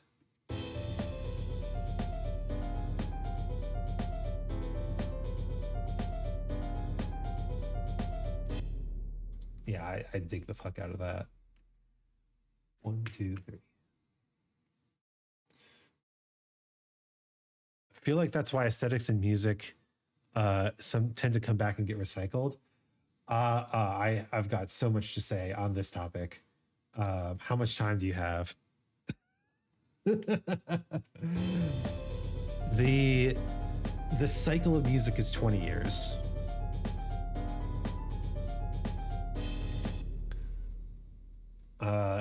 The cycle of music is 20 years. Dead ass facts. Every 20 years, what happens is the people who grew up as teenagers listening to a particular kind of music get into the position where they can financially support or produce that kind of music, right? And that's why you have this cycle of about 20 years where you get like, let's take the last 20 years as our reference point. You have the early 2000s when you've got the contrast between highly produced pop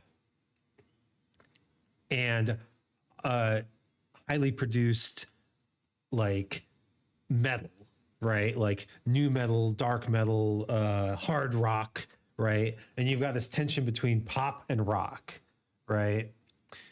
And then that tension breaks down when one of the genres disseminates into a wide variety of subgenres. And in our case, it was the hard rock. Hard rock started changing into like a ton of different metal genres, right? There's so many metal genres in the 2010s. Holy shit. But at the same time, that opens up the stage for a new genre to rise. And that is when like hip hop, which has been kind of like the, third place finisher, starts really influencing pop. And by the time you get to 2010, everything is hip hop. And so now you've got this huge thing. You've got this huge monolith of pop. And what that results in is in the 2010s, the return to indie, the return to small groups making their own music. And also weirdly, every 20 years, there's a swing revival. So yeah, 2010s electro swing. But and then you slowly like the most popular acts in the indie scene start building up and rising up. And now, once again, we've got this big tension between music, but this time it's more between like electronic music and pop. Like electronic music is trying to like create this like thing, and then there's pop music like fighting against it. And my guess is that in the next 4 or 5 years, we will see the electronic music kind of like start to break down and a new genre will rise up. And I'm putting my bets on hyperpop. I'm putting my money on hyperpop. Also, hi, Zarkon. Did you know that Ed Nettie did a crossover with what was it? Osmosis Jones. Osmosis Jones. I thought you would want to know that. Hyper pop swing. My body is ready. Actually, we should stop everything we're working on and start making hyper pop swing.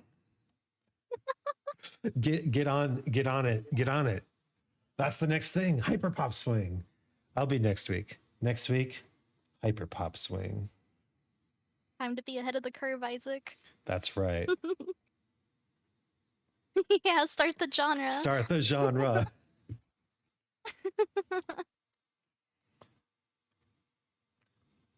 I couldn't find what I was looking for, other than it's called noise. Oh, I mean, noise is a genre.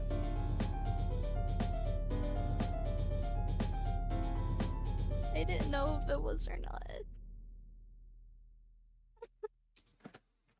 There's a lot. There's a lot of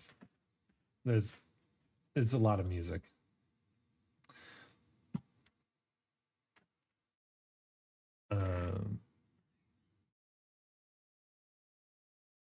Yeah, music is very subjective, and that makes it hard to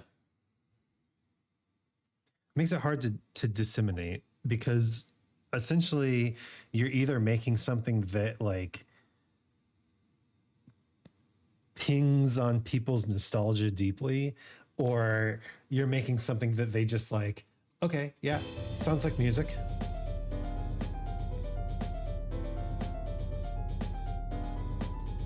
Either it pieces the brain or it doesn't. Yeah. And that's kind of, I think, like color theory, right? Color theory and sonic theory are related, but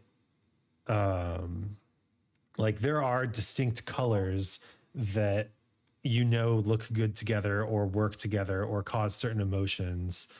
And whereas in sound theory, like there are good sounds and bad sounds within the context of a specific genre, right? Yeah. I Googled Ed, Ed, and Eddie Osmosis Jones and found a spoof movie involving Shrek and Megatron. Is this what you meant? Is it? No. It's an old Flash game. And I think it was like a campaign that was like ran for let me see.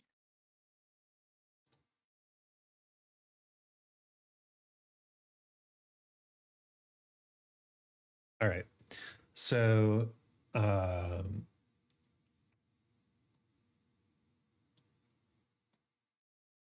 It's it's called Infect-Ed. Infect Ed. I have to look this. Yeah. Infect Ed Flash game. Oh wow. There are people who have made YouTube videos of it, and it was on the Cartoon Network website.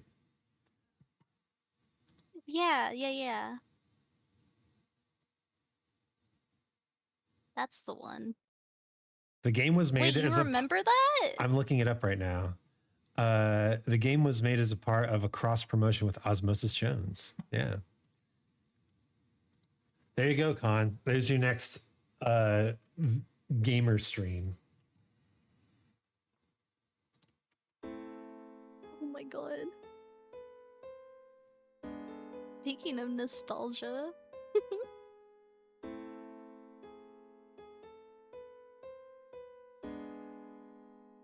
Don't play video games though. Yeah. Yo, I've never known anyone else who played that game. Classic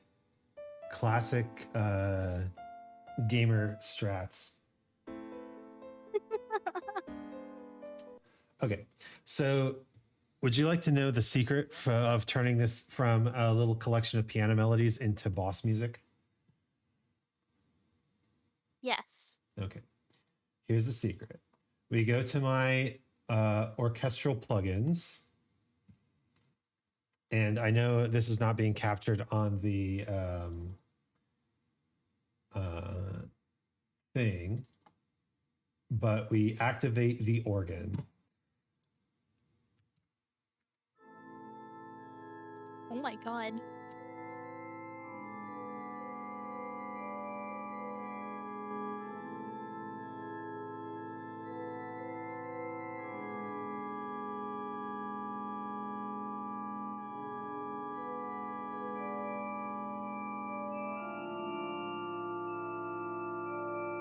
Yeah.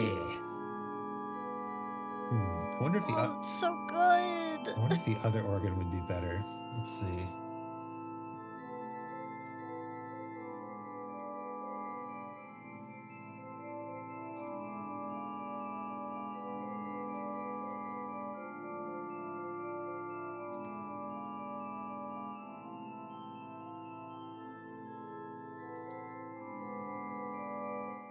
Yeah.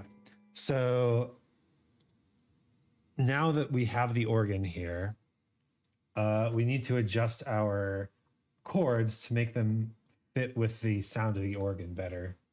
So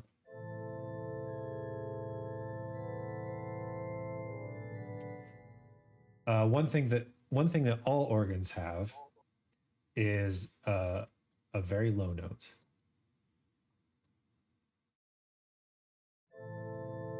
which I don't even know if. Let me check something. Yeah, this organ doesn't even have it. So let me try the other organ. No, don't save my changes.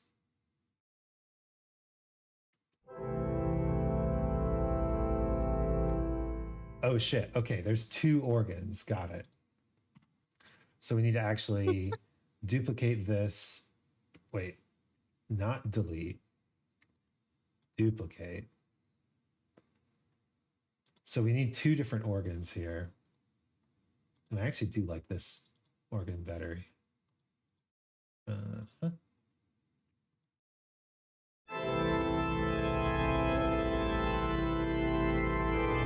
my God, it's like, it's clipping in my headphones.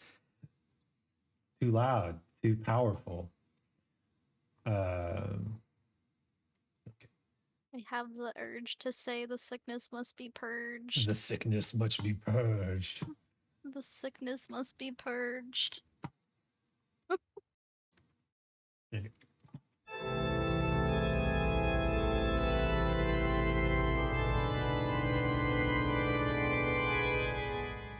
And we also need to make sure that this all is legato.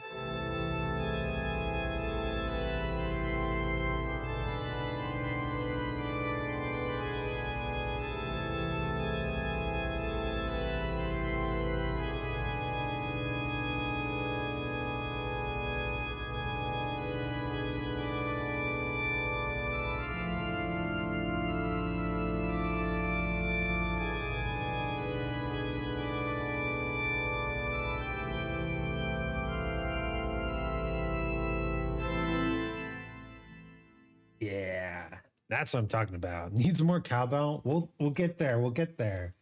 The orchestration is a long process. It truly is.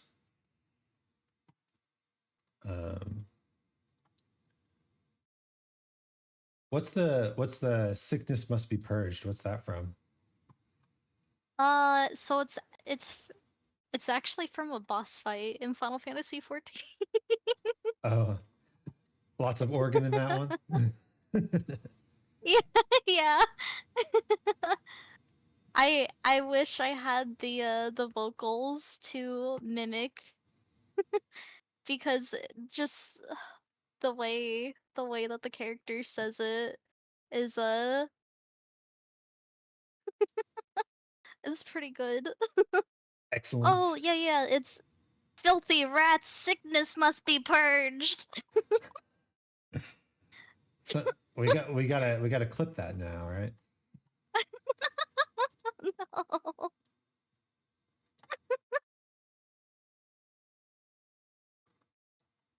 No. Let's see. I wouldn't be surprised.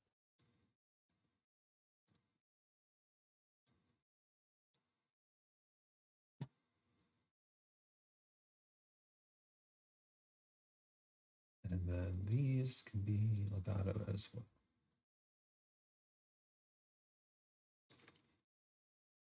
Okay. Let's try that. And then here, get rid of these. And here.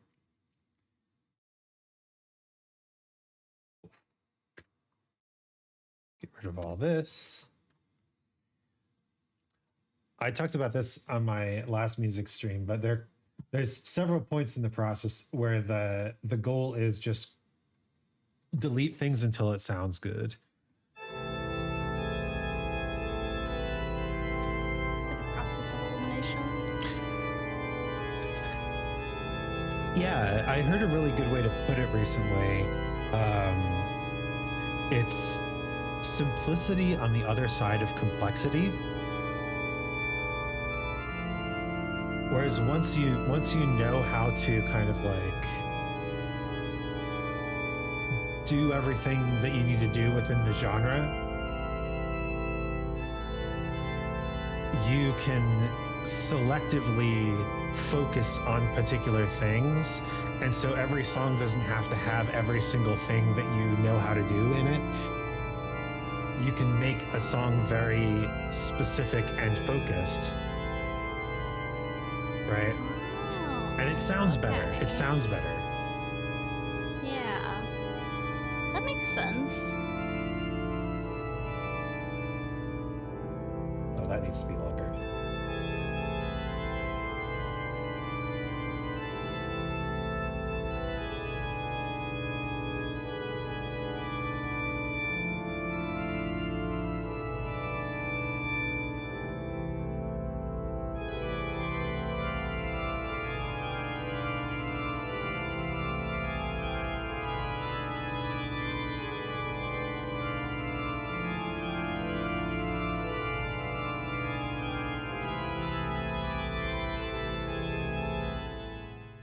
Okay, so that one is obviously more of a transitional sort of element.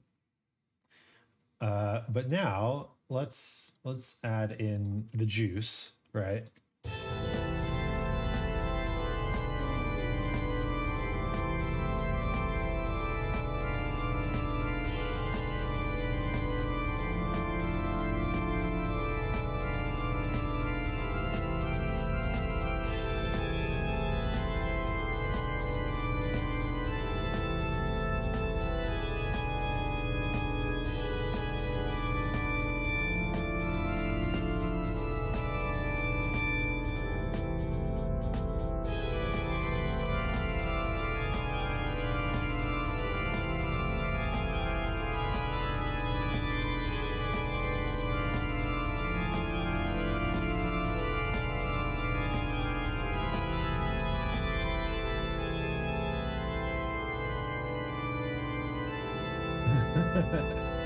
What is man? A miserable little pile of secrets.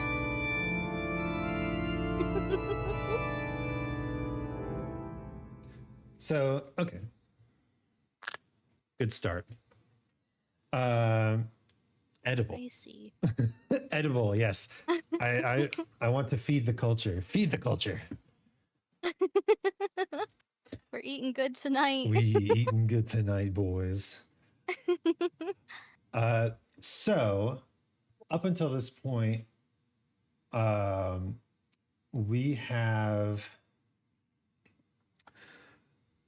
kind of given into I'm banned. Bon.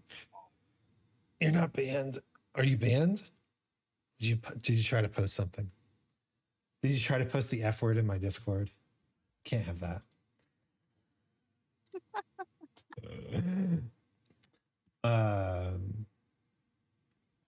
All right.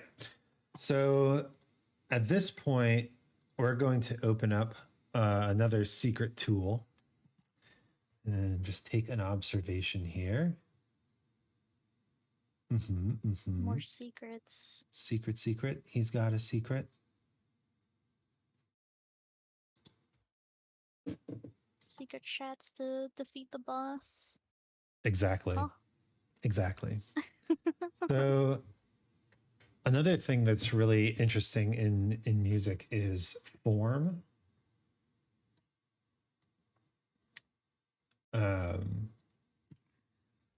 So we're starting with this big, epic, slow thing here, which actually, let me see if I can.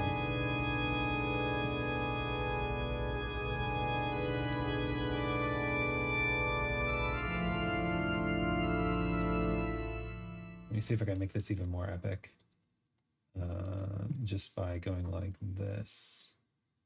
Let's move this all up an octave and then take this, duplicate it. How's it sound?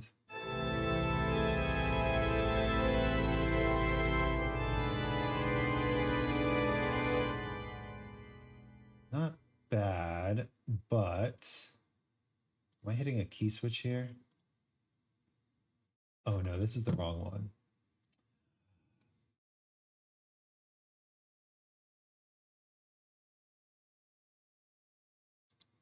No, this is the wrong one too. Where's my strings?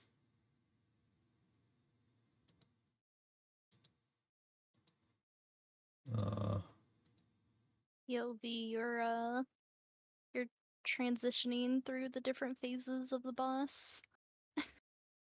Kind of.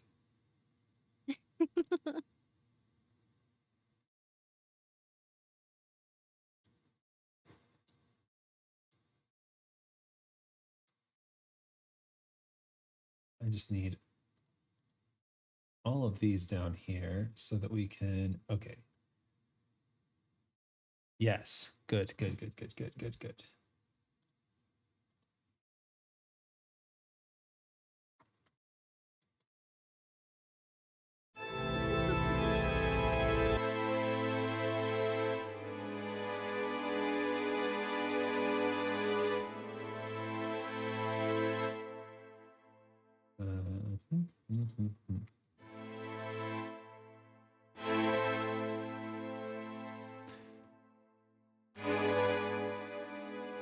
That sounds better, right?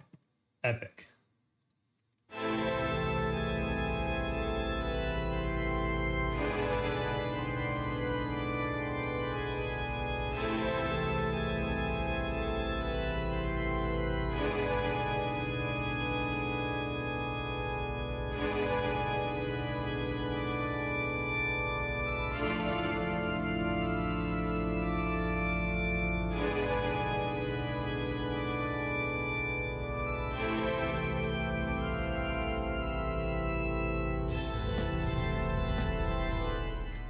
I also got to deal with those drums at some point. I like that transition and how it goes into that. It sounds really cool. Sorry. No, it does sound cool. The problem is it sounds too cool. No. the drums are a little cheesy. We gotta clean up the drums, but not yet. Right now, what I need is an arpeggiator.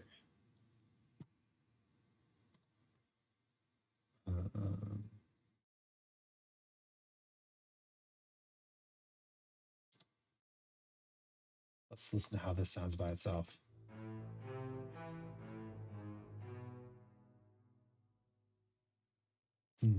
Is that what I want? Maybe. Or do I need to put the arpeggiator in here? Oh God, this is going to be interesting. We're experimenting. Maybe a 30% or 20% decrease volume on the accordion. It is an organ, but yes, I agree.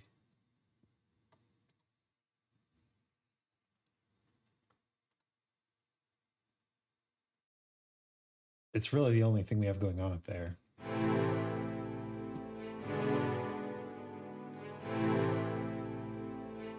Okay.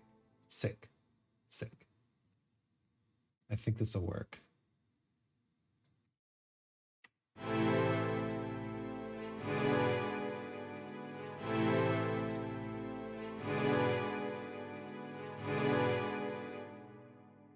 Copy.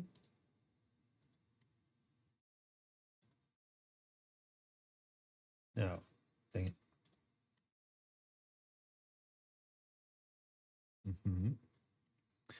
Organ.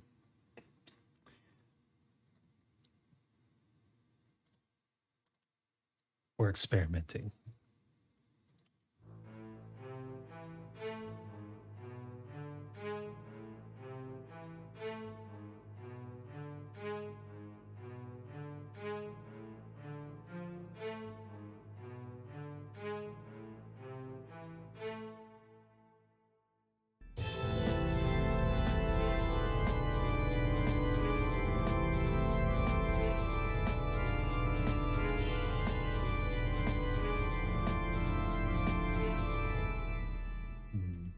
I don't like it. Anyway, sorry to get distracted again. Nah, let the magic happen.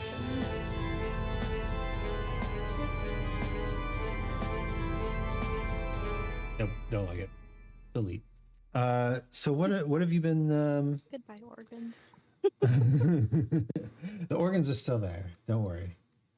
Have you been listening to anything cool recently? Oh god. What have I been listening to?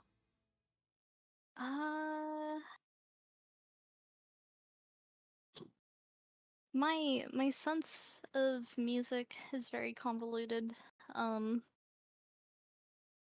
It's honestly the best word that I can describe for it is probably whiplash. Which I've unfortunately bestowed upon some of my viewers sometimes.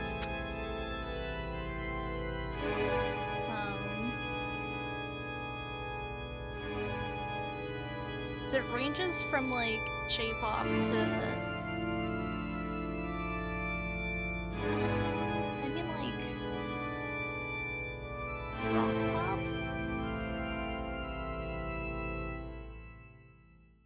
I mean, you can dive deep into the realm of pop, right? There's so much going on there. Yeah, there's a lot of genres that honestly I don't even know exist. I know that there's like I think there's a genre that's called cat step or something like that. I'm sorry, what? Cat step? I think it's called cat step. Cat step.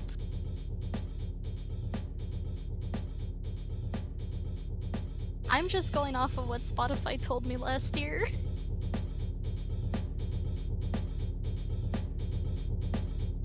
Did Spotify come back and tell you that you listened to a lot of cat step?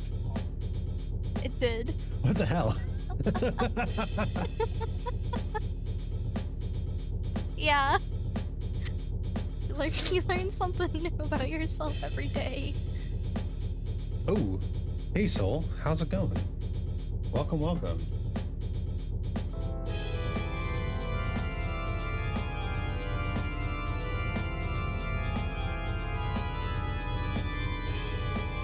I don't even know if I like the hi-hats here.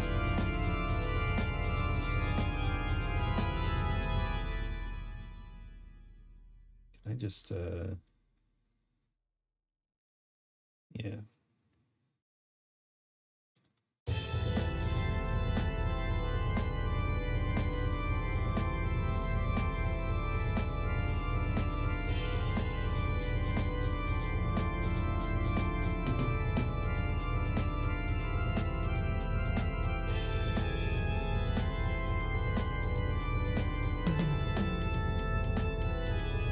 Okay, well that sounds terrible. Doing good? I'm glad to hear that.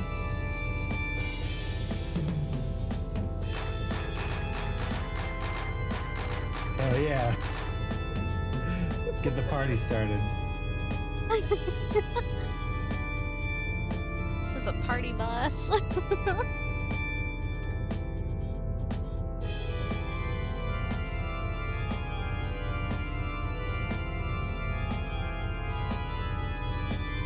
It's actually good in your opinion? Okay, I'll leave it then.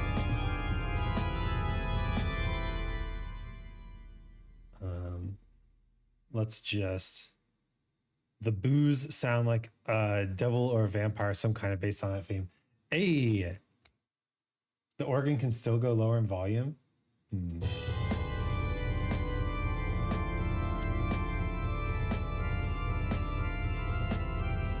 Yeah. Robin's got good ears. He knows. He knows.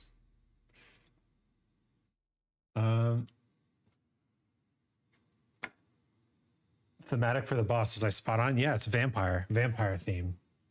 Vampire theme boss. Oh, vampire.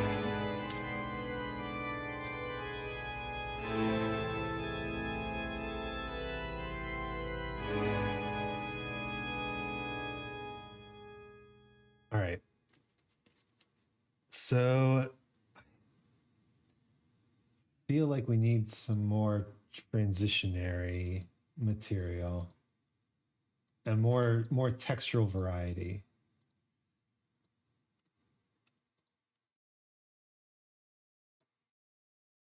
If I did this. Do.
Yeah. I like that. We could even maybe start.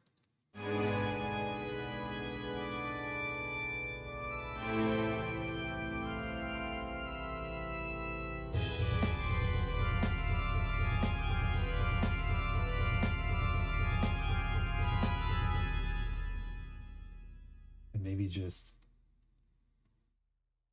delete things until it sounds good again.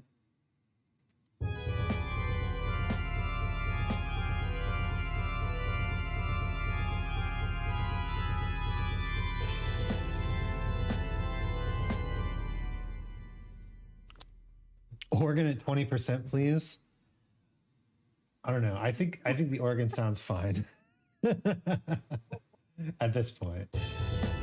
Are you talking about the background organ or the foreground organ? Is this the foreground organ is our melody?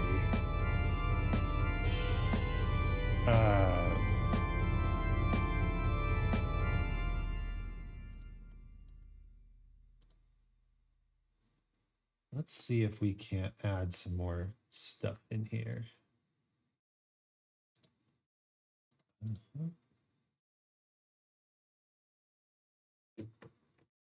The melody organ lower? Do you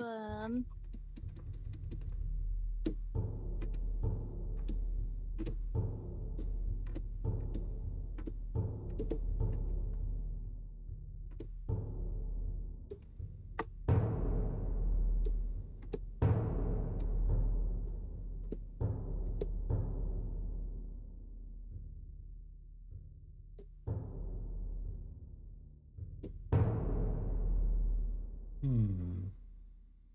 that a drum or an organ? This is a drum. Oh, okay. We have a timpani. Oh, we do. Yes.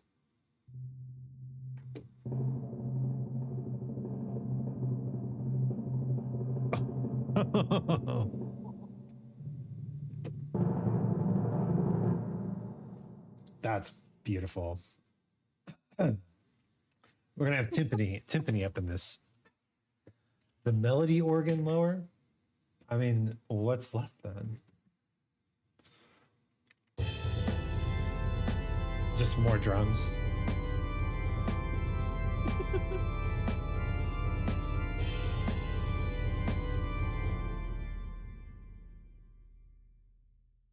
All right. No organs here.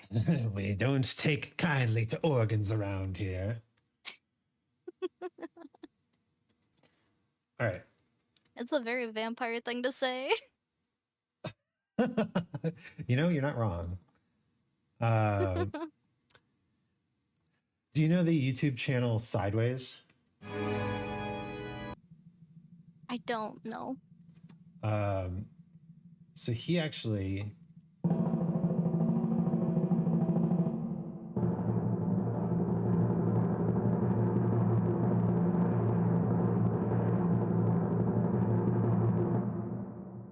did a video about the organ and why it is so often considered a staple of horror music. Oh, there's a history to that. There is.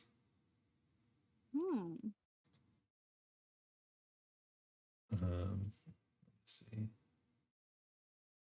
I need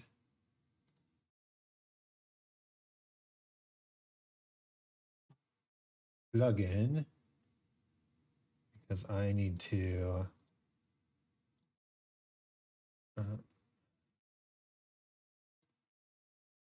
do this.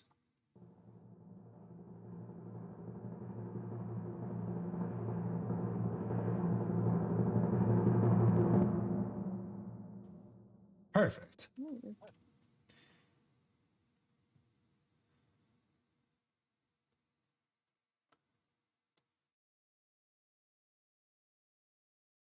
Since this is a boss music, I assume there will be SFX like hits, punches, spells, music, or perhaps gunfire. So I was thinking the organ not to be too dominant. Maybe I was wrong. I honestly don't know. I'm just making the music. I've unlike most pieces of music, I have no idea how this is going to be used, which is, I guess, a little weird. I don't have any context for this music.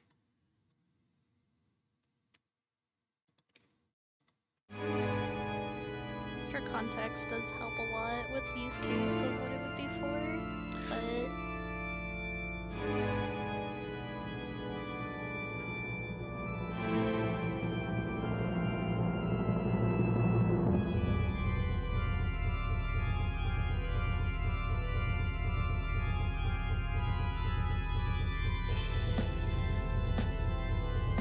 In that case, the organ is fine.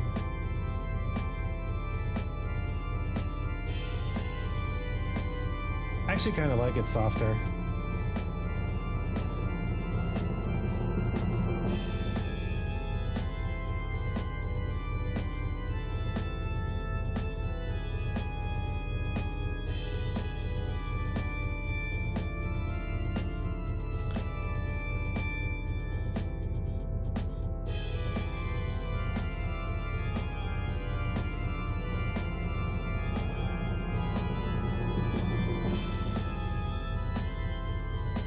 It's the only thing happening in the upper register, after all.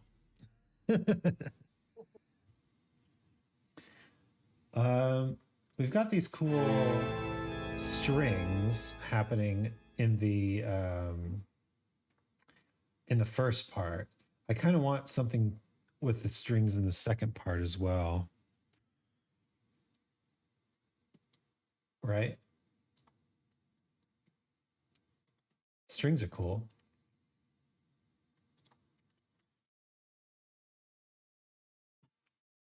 Right, Augie? Strings are cool. yeah, strings are cool. Yeah. So that's high up as this thing allows me to go. Are the strings the da da da da da da da da? No.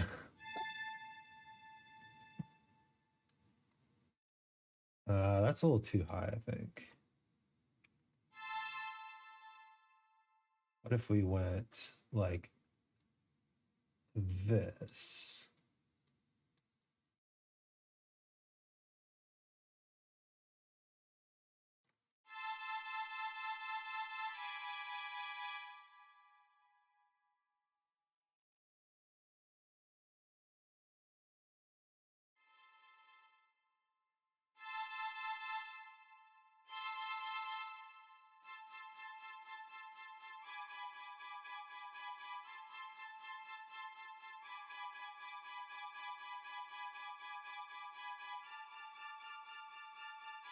Ooh. That sounds cool, don't it? Yeah, that does sound cool. All right, let's make it sound even cooler.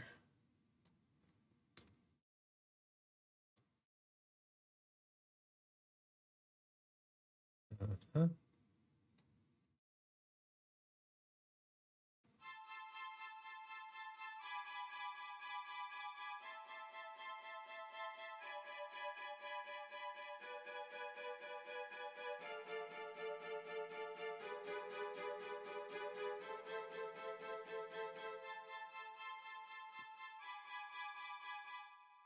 Very good. Ooh, I'm really interested to see how that's gonna sound on that.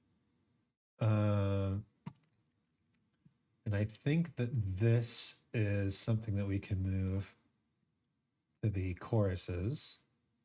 So let's give a listen.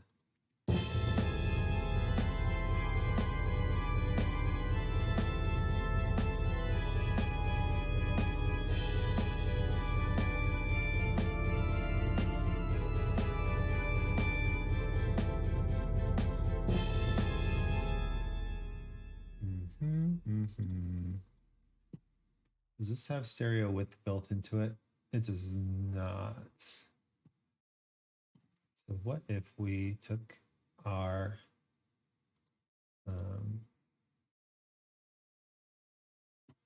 guy here and added the wider plugin, made it wider.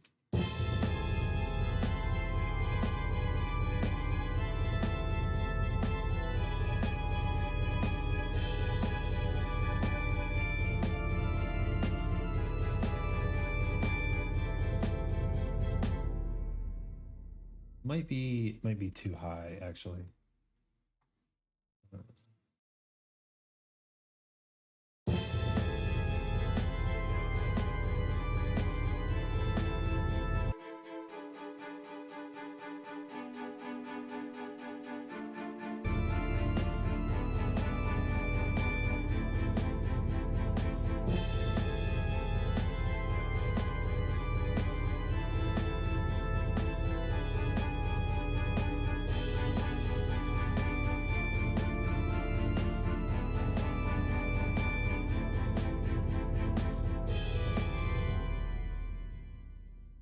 Yeah. There we go. I mean, as far as like when you add things to this, I don't know how abstract of a question it is, but like how do you decide to like add different kind of instruments? Or like how do you remember more so? One test listen, swap organ with piano. Okay, we can do that. So there are two different kind of ideas, right? The first is you can kind of visualize music in a 3D space. Okay. So high sounds are up and low sounds are down. And left and right, you can also visualize sounds happening on the left side and right side of your head. And then near sounds and far sounds, right? So Okay. when I'm listening to a piece of music, if like there's too much happening in the high area, I can try to move some stuff down to fill the mids out better. Or if there's something happening on the right, but not on the left, I can kind of balance it. Or maybe I do want to push things a little bit right or left to add some sort of like sonic width to the piece, right? Oh, okay. The other way to think about it is what Robin's talking about here, which is what I'm going to try, which is color. And a lot of color is determined solely based on that's way too quiet. Just based on genre, right? We know that organs make a good boss music, so that color is appropriate, right? Oh, okay, so like what instruments are typically for what themes and genres? Like that? Mm-hmm. Okay. Huh.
I can vibe to this as well, but here's what I'm thinking. We start with just the organ.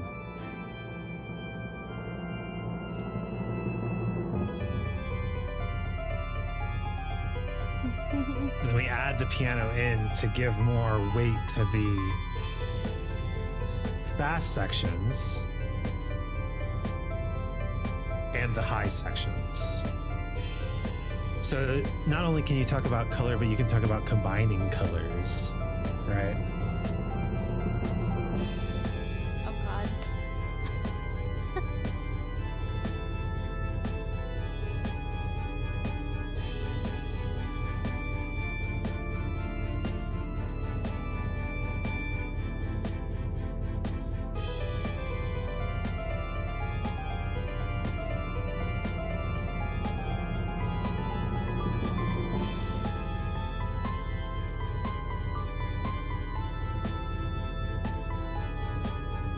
I dig this.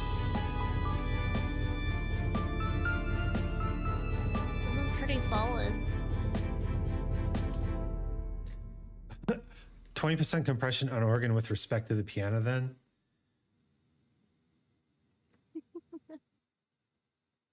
Yeah, I can see it. We'll just use our velocities for that. Honestly, and I talked about this with Khan, but a lot of music theory is learning the names of things you already know, right? Yes, terminology. Yeah, but not just like terminology in that respect, because I feel like with art, everybody's like so like exposed to art and color that when you think about like you know, a terminology like blending or color balance, right? Yeah. You've already been introduced to the language of color, right? And now you're learning a technique or terminology for how you combine colors in new ways, right? Right. And the same can be true of like chords, right? This is a chord. But most people don't even know what the names of the notes are, right? Like That's true, yeah. I kind of understand what red and white are, and I intuitively understand that, you know, there's a color balance between them that looks really good when you put them together on your model, right? But if I said like, do you understand how I structured this chord, right? Do you understand the components of this chord? Most people don't. Yeah. And yet, most people would be able to hear the difference between that chord and that chord, right? they'd be able to feel the emotional difference between them, even though they don't know the names of even the notes. Okay. I mean, It's still terminology, but it's like yeah. learning another language as well. That makes sense.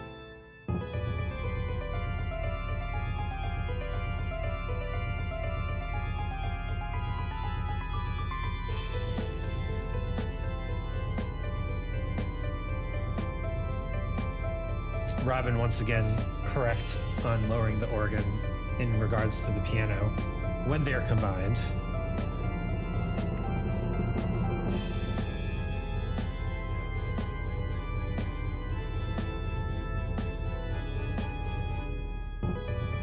Let's see if we can still hear the words.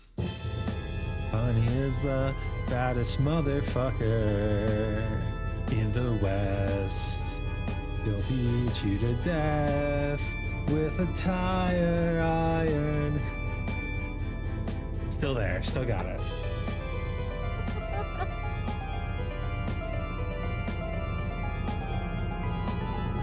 The alternative version. Yes, the poorly sung.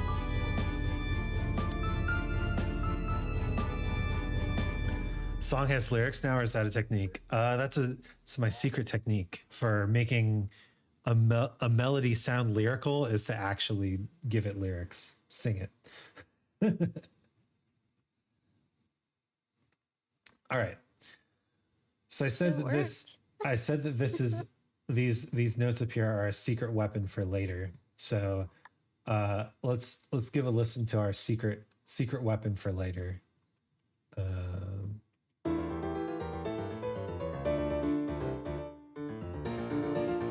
It's Castlevania. Oh.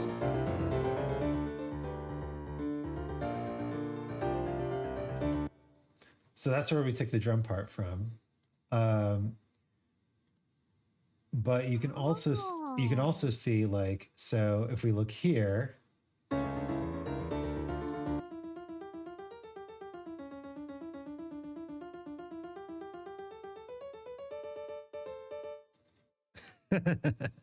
that's cute.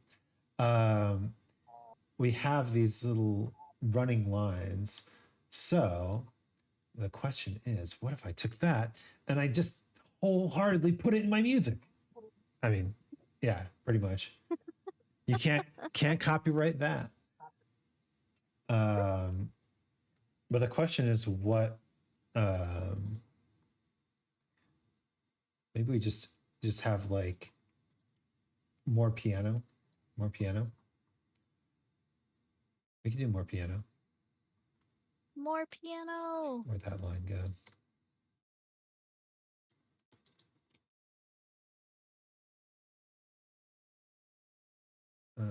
More piano.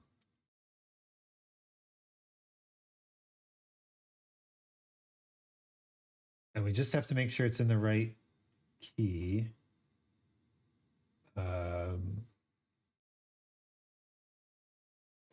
Which it isn't.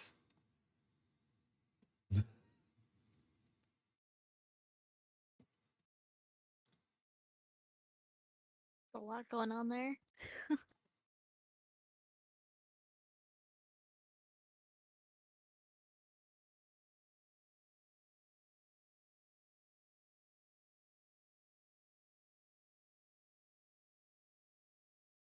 Well, this song is gonna be stuck in my head now. That's the idea.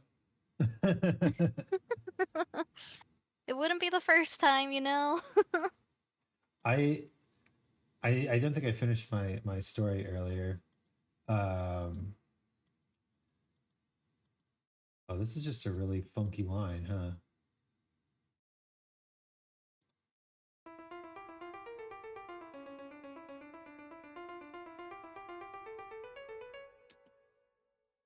Do do do do. Okay. So if that needs to be a D, it needs to lead into a D. then this needs to be an F. Got it. F sharp. No. Needs to be a B.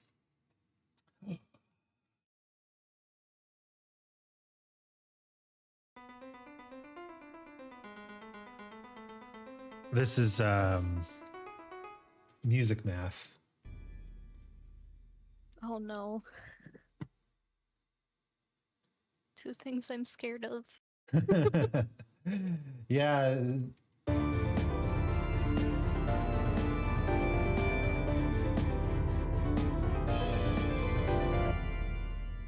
It can be quite complex.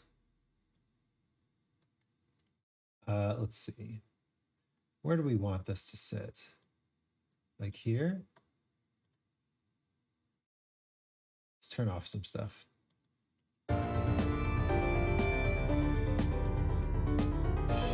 Oh shit. Let's turn off the entire upper part. That'll help.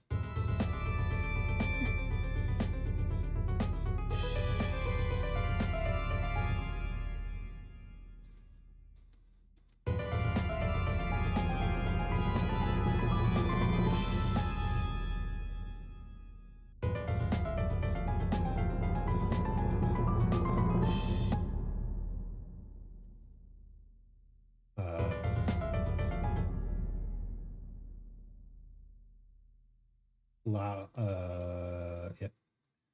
Louder and also duplicated.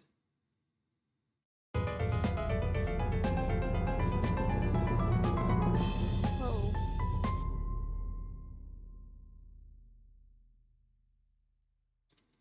There's a lot going on.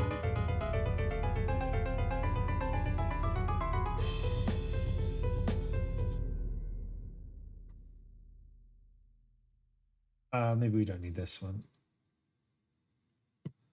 It's just a little funky surprise.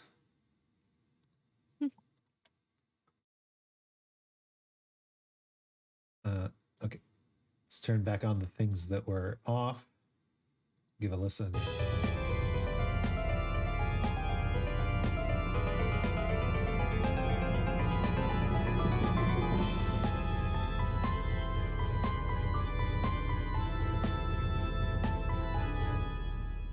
And then maybe we do this too.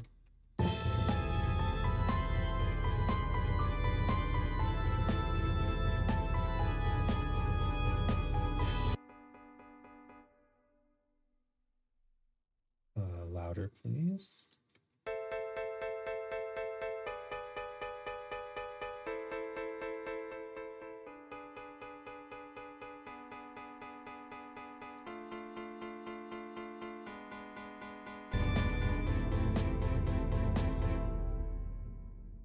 Okay.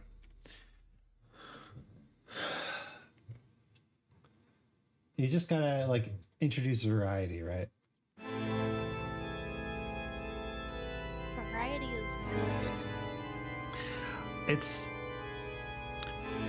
somebody, I can't remember who said it, but they said art is how we decorate space and music is how we decorate time. I wasn't expecting that. And because music has a kind of forward like a temporal component to it, right? And so introducing new things to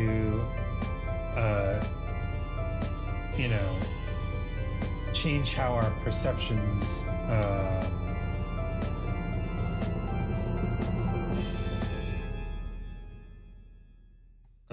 change how our awareness of the music fluctuates over time, right? Okay. When you put it like that.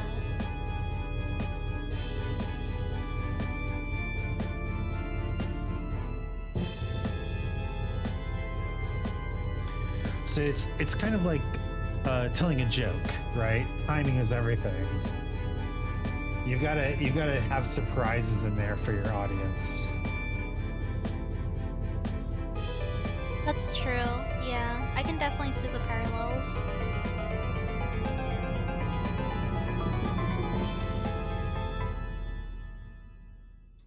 Let me just.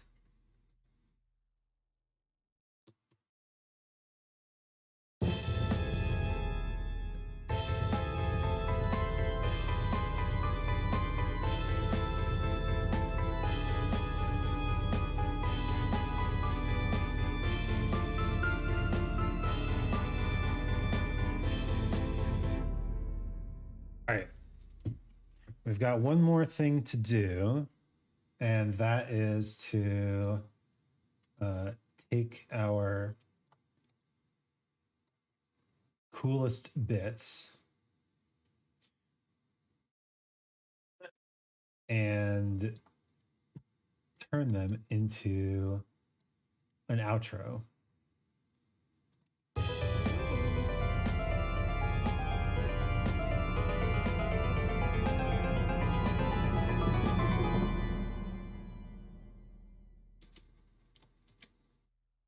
Perfect.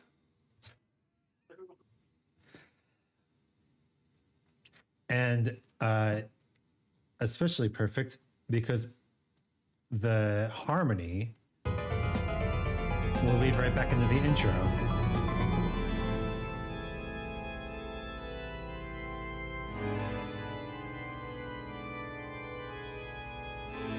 And I'm assuming that this is looping or something.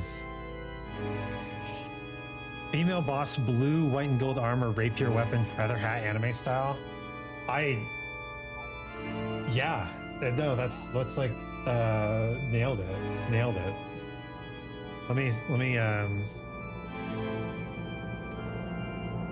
pull up a picture of Bonnie.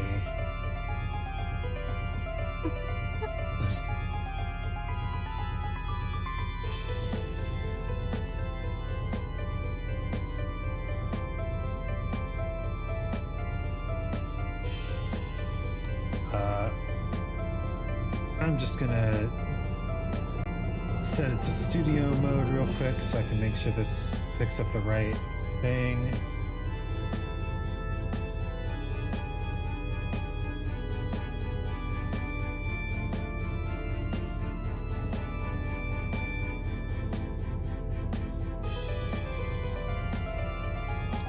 Okay, yes. So yeah, here's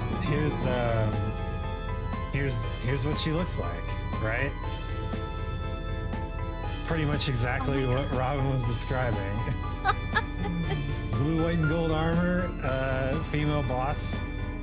We should totally get her a feather hat and a rapier, though. But it's a sign. It's a sign. Yep. That is very spot on. I'm telling you, he's got a good ear. Dang. Okay. Yes. So now comes the part where I throw a bunch of shit onto the track because I need to.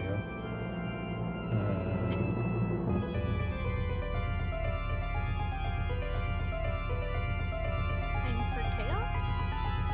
No. Oh. No tire irons.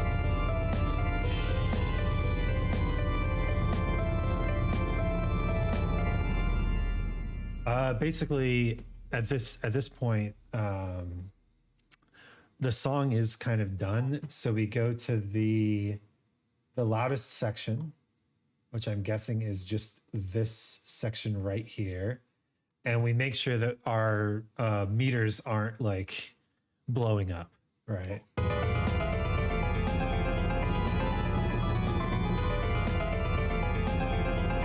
Reckon her name, Isabella. It's, again, very close. Her name is Bonnie, so it's Bonicula. funny.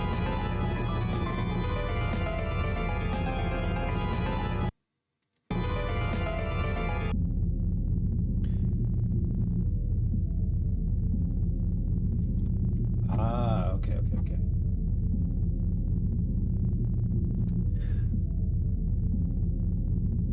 Anyway, have you ever? POV, someone's fighting. Sorry. Well, go ahead. I was gonna make a joke. I was saying POV, someone's fighting the boss in the room next to you. Yeah, no, exactly. Have you ever thought about doing music or done music? The extent of my musical knowledge is I know how to play Twinkle Twinkle Little Star on the piano. Oh, and actually I've played a Steven Universe song on the ukulele, kinda. It's really hard. So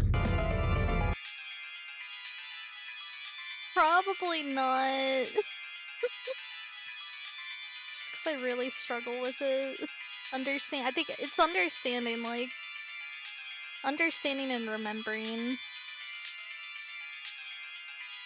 process of making music.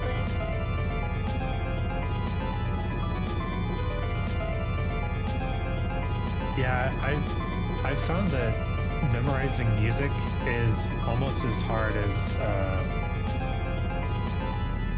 memorizing music is basically as oh my god, that's smooth as fuck. Where's the Riz coming from? Madam has no idea how music her laughter, or should I say giggle, is. There you go, you're making music already.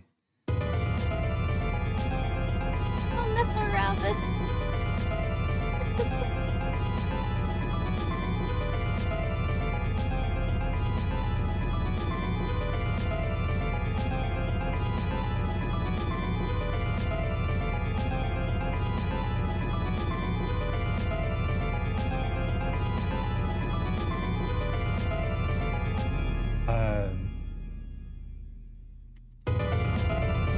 Now in mono.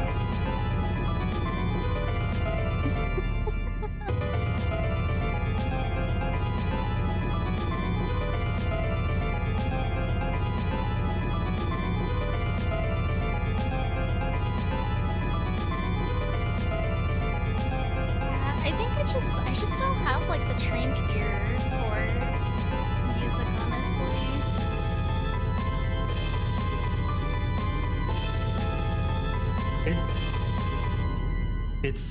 It's like you said, it's a trained ear. It takes a lot of work. I think anyone could get it, right? Yeah. But it really is tough. Yeah, I can agree with that. If I wasn't so dedicated to art, I definitely would be interested, but...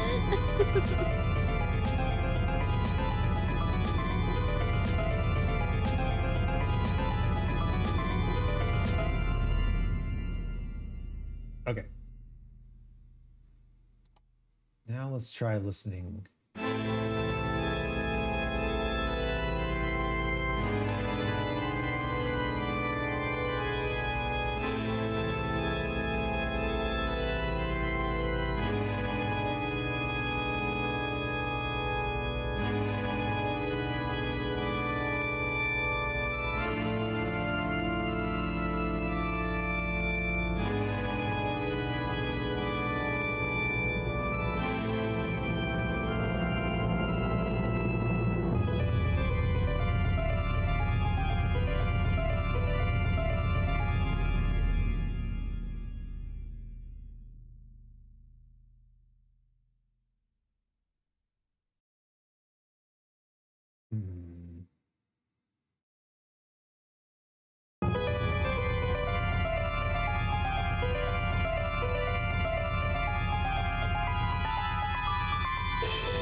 Much better. Much better, much better, much better. Some chef's Mwah. kiss.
Yeah, sorry about that. I was just you have to most people listen to music either on their phone or on their headphones.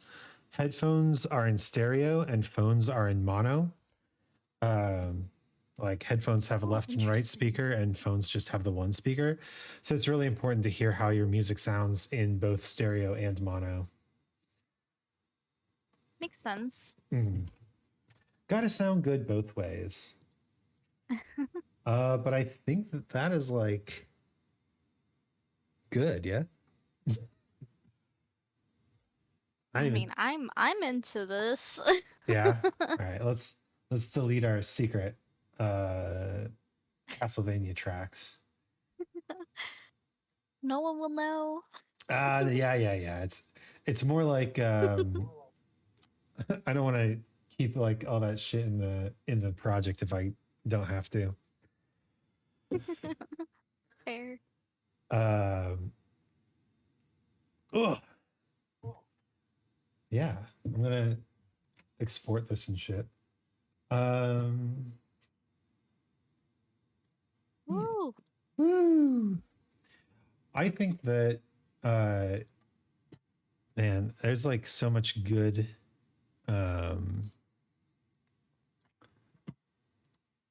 let me see if I can find this guy.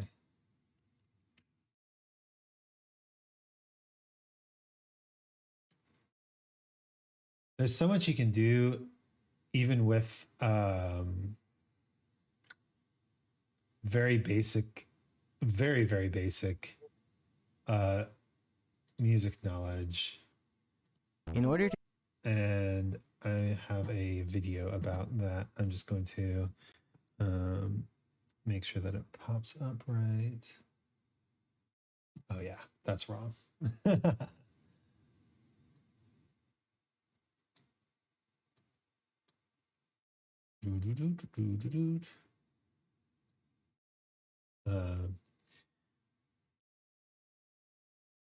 I'm just gonna play this. in and order to talk get over it. good at music, you have to nurture. Oh wait, Okay. I should put it up on the screen too.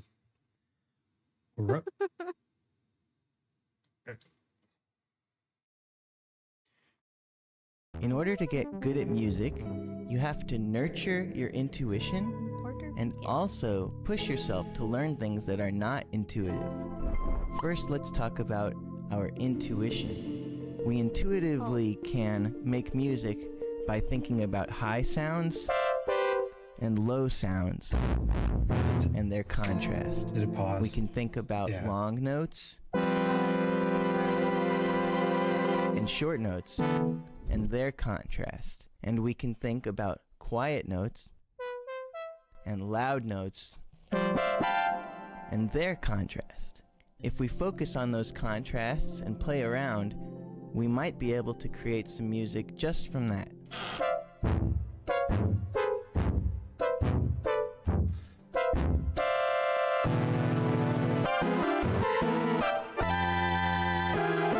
Now let's look at something that's unintuitive.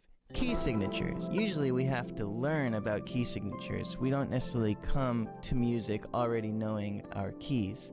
Well, let's look at a really simple key signature, C major. What if we use our nurtured intuition, our love of contrast, the high, the low, the loud, the soft, and the long and the short, and create a piece now staying only in the key of C?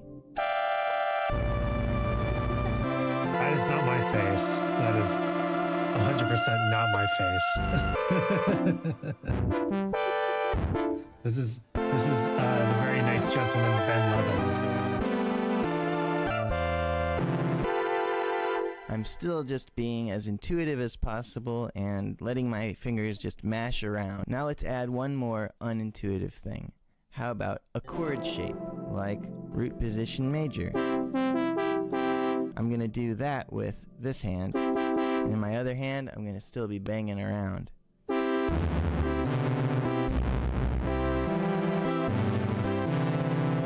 Now let's mix it up a little bit. In the left hand, we'll add one more unintuitive thing, the octave. And I'm going to think about my intuitive stuff while I use this new unintuitive information that I just pretended to learn.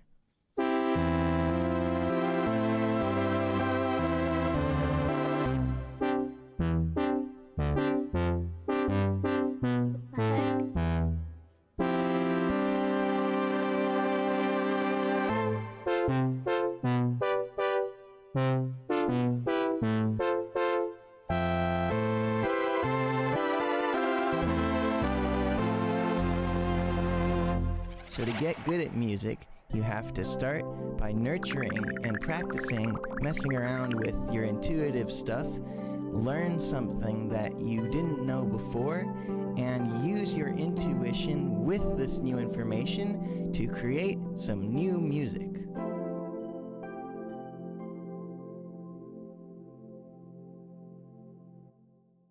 So having an instrument helps a lot. Doesn't Yeah, it? it does. It does. Because like he said that he was sticking to C major. The white notes on the piano are just C major. So if you have a piano, the instrument is designed to play music that sounds good. And so just by having a C major piano, you're kind of already set up to explore within the right context. Actually, I do think I have a... Well, it's not mine, but there's a piano within my vicinity. Mm-hmm. I also so right now I'm working on a rap project that is slowly being released on Twitter and TikTok and YouTube, and is where I read an entire book and then I turned that book into rap verses. Oh, I think I might have seen a few of those actually. If you've checked out my stuff, then probably. But yeah, the idea is that by the end of the project, I will have rapped a section of rap, a verse about every single part of the book, right? And Yeah. and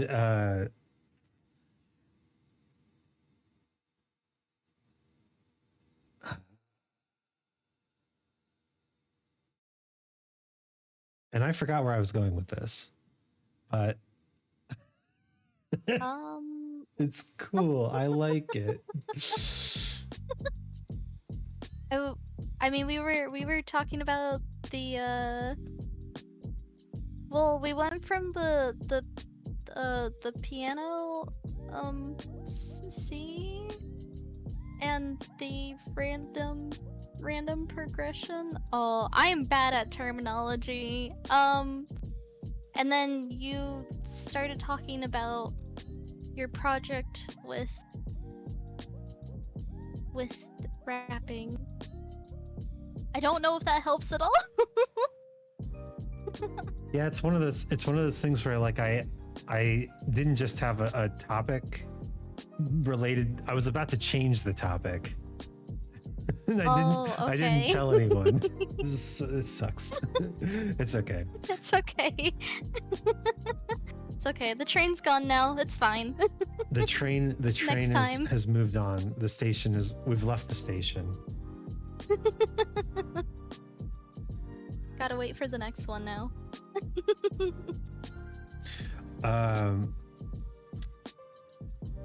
I've transitioned to us in the just chatting screen. I put you next to Blue on the chair, so I hope that's okay. Ooh, I am totally okay with this. Okay, cool. He's just snuggling. Oh. It looks like he's playing with your hair. That's funny. Yes. Book project wrap about. Then you think about Savannah grasslands and an ice cream truck selling pine cones. Ooh. Oh. Okay, I remember. Thank you. Rap all about the book. Yeah, weirdly enough, Robin with the non sequitur totally got me back on track because it distracted my brain long enough for it to remember. He talked about teaching children music, and one of the things they did was he just set a piano out and said, make the music of an elephant parade, make the music of the rain, make the music of the wind, make the music of a bowling alley, make the music of a video, like a boss battle, right? All these different things. Yeah. And the kids, thank you. $1 million to Miss Swissikate, please. On the way. Yeah, like all these things that are so intuitive to us just by existing in a musical world and a musical context.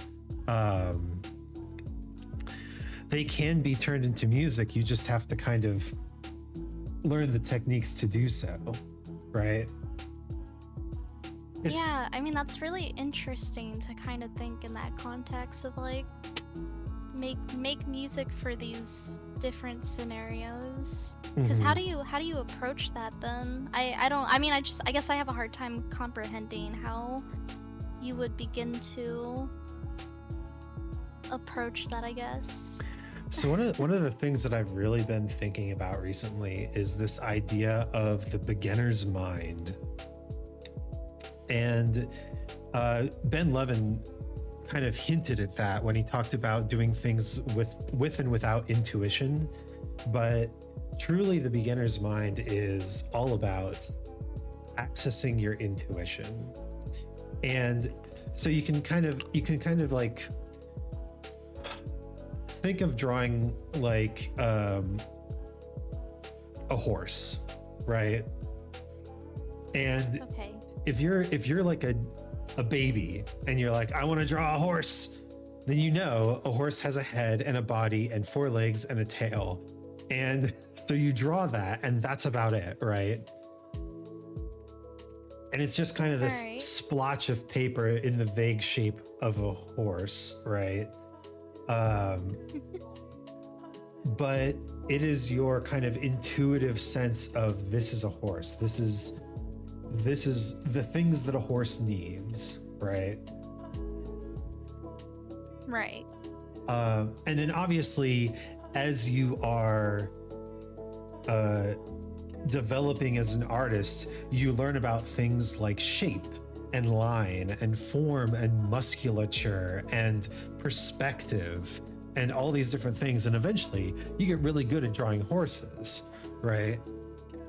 But the intuitive stuff is always there. Like, why did you want to draw a horse in the first place? Because you think they look cool. Well, if that's the case, then you're going to make sure that you're, properly musculatured horses also look cool. Horses with makeup. That's right. So if you said like, well, what does an elephant parade need? Right? Well, it needs like ba ba ba ba ba ba ba ba ba ba ba, like big low notes and maybe like an elephant trumpet, like bah! Right? Yeah. That's okay. that's all you need. And if you're a kid and you have a piano in front of you, you can go ba ba ba ba ba ba ba, and you can go brah! Up on the top, right? With Just by banging around on the piano. Please don't clip that. God damn it. The clip is even called Ultimate Boss Battle Music, which is so good. But if you're a professional composer and you want to make an elephant on parade music, then maybe you do still have the ba-ba-bas and you do have the bras, but you're thinking about, you know, chord structure and variation and harmonic development and instrumentation and color and texture, all these different things that go into making a sophisticated piece of music, right? would this Even though you're still See, doing in ba-ba-bas, right? is this like in the same line as what you were talking about earlier with colors? Kind of, yeah. Okay. In a musical sense, color often refers to the instrument that you're using. Oh. Okay. So like Huh. a composer would say that a saxophone has a different color than a trumpet, right? Okay. Yeah. Okay. But the official word is timbre, which is a French word, so it's spelled awfully. It's spelled like that. Oh. uh, I thought that said timber. Yeah, it's pronounced timbre because it's French, and you can count on French people for ruining words. And capitalism. Hell yeah. I love what's going on in France right now. Anyway. Oh yeah. What God. what color is guitar? Guitar is tight, twangy, gritty. It's got some like sonorous tones to it, but also a lot of pluck in the sound as well. Like that's and this is like, again, why it's so hard to like sell music, because you don't need to know the careful combinations of tone and color on a guitar to plug in a guitar and play punk music, right? Because that's not what punk music is about. Punk music is about volume. Punk music is about self-expression. Punk music is about, you know, energy, right? You don't need to know the colors of the wind in order to blast somebody's ear off, right? And yeah, there's a much bigger audience for punk music than there is for like classical guitar music.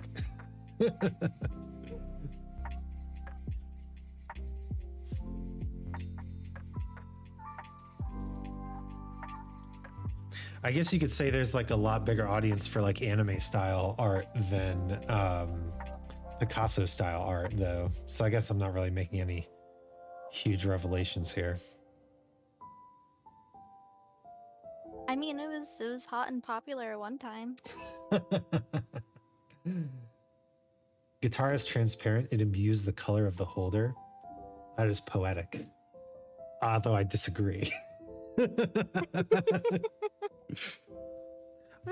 One of my band directors said that the sound of the saxophone was the ketchup of the orchestra, because no matter what you put ketchup on, it ends up basically just tasting like ketchup.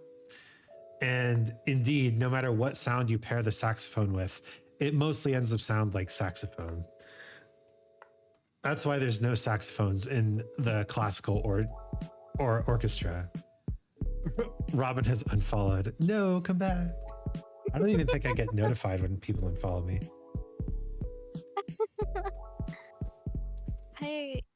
I am grateful for analogies.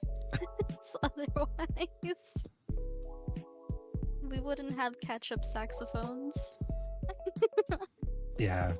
Or I read something earlier today. What was it?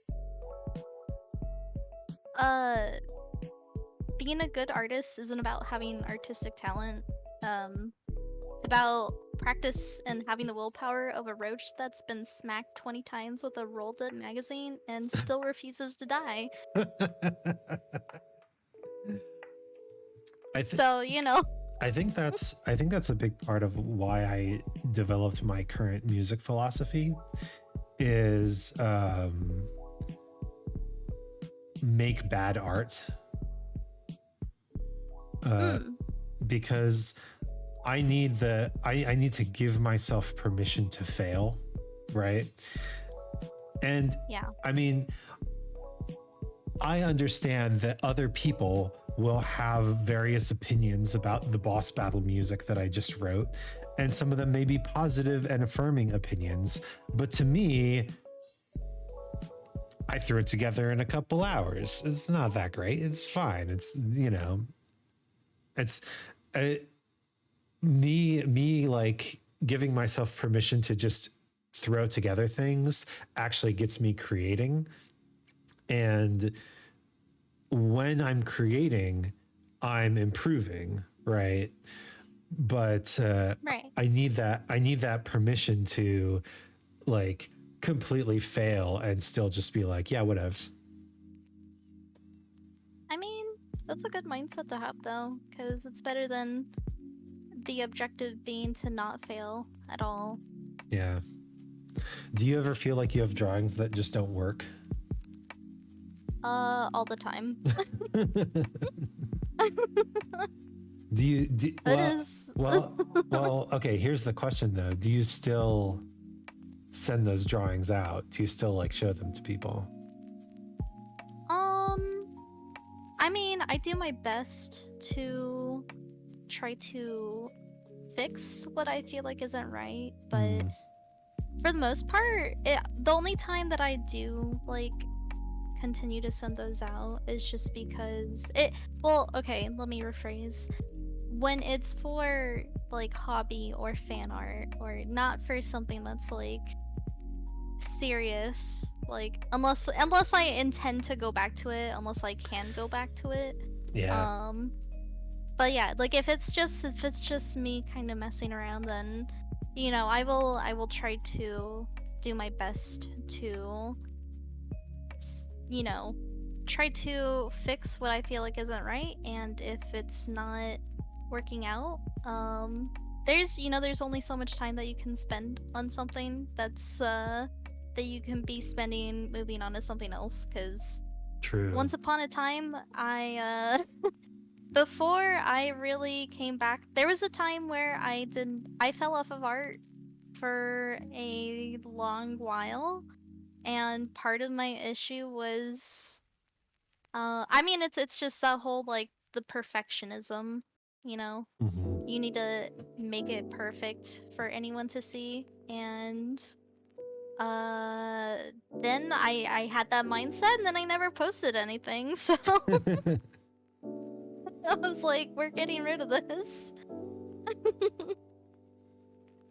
Fail backwards is life, or life. Life and failure are intrinsically connected. It's true. It's true. You can do everything right and still fail. Laugh. Life. How do you combat perfectionism? I mean, for me personally, combating perfectionism, it's really just rephrasing your mindset, because if you go into something and you're wanting to perfect it, then you're probably already gonna have like a critical perspective on the way that you're drawing. Mm-hmm. And it's good. It's good to like criticize your work to see where you can improve. But I think for any creative fields, the ultimate goal, if you enjoy what you're doing, like it's about enjoying the process. So if you're doing that and you're not having a good time, then maybe rephrase that mindset. Or if you are doing that and you are having a good time, then maybe there's nothing wrong with that. I've thought about this, that there are really two process styles of art. An ass is truly perfect. It's as good as it can get. Why attempt to outdo perfection? Oh, hey, Fang channel. Ooh, Welcome. Raiders. Thank you, Raiders. Oh, you know what? I should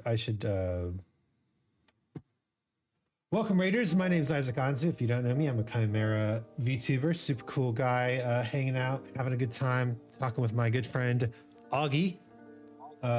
We chill. Hello. I'm gonna pause the background music. We made some music today, and it is boss battle music. This might be loud. I'm gonna play it in the background. Disclaimer. It's really Oh, yeah, pretty loud.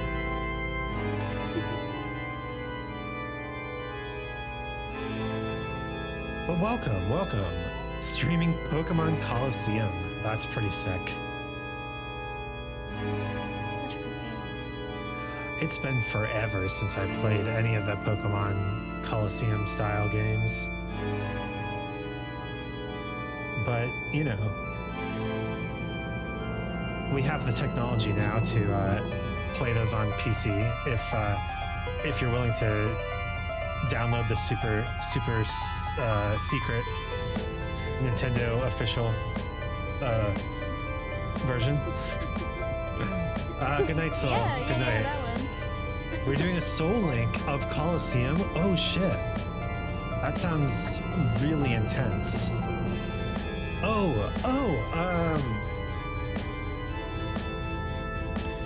Who are you doing it with? Were you doing it with 7?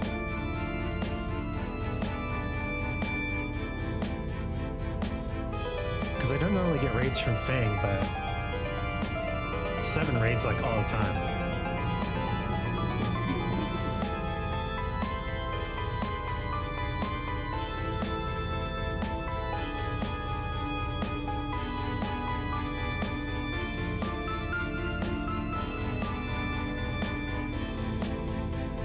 Oh, Lustra. Okay, cool. It really is intense. We can't catch a break, especially since Lustra and I play it randomized. Yeah. So that was the boss music that I wrote earlier. We'll switch back to the lo-fi now.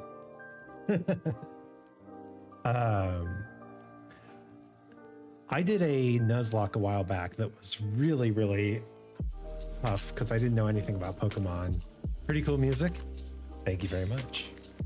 I could not imagine doing a randomized one unless I was like on my 3rd or 4th run of the game Nuzlocke, right? You really have to know what you're doing. Sounds difficult.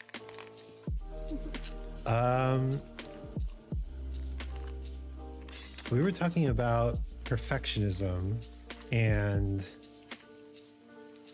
oh yeah, and I wanted to ask, you said like we were talking about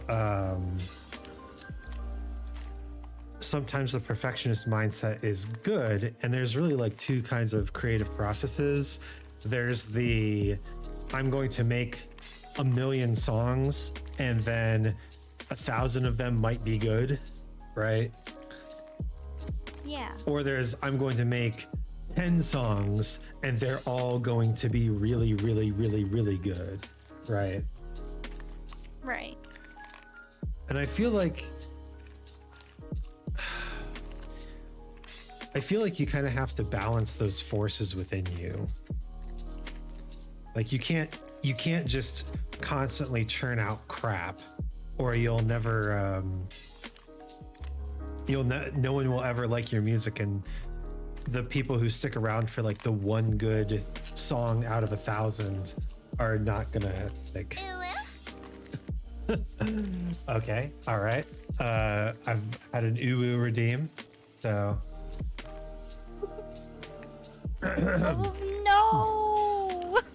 The people who stick around for like the one good song out of 1,000, they are not gonna really have much to latch onto, you know? But then if you're focusing so hard on your personal songs that you only create like 10 of them, right? Then you're not going to create consistently enough to, support yourself as an artist, right? Yeah. I mean, I think It's contagious.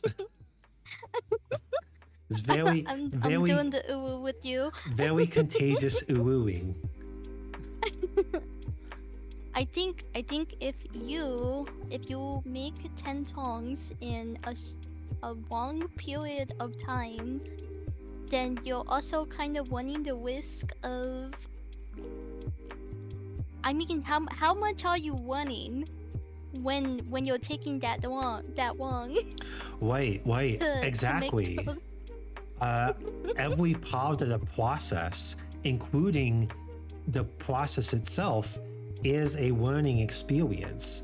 So if you're writing and rewriting a particular melody, oh my god, thank you for the quip.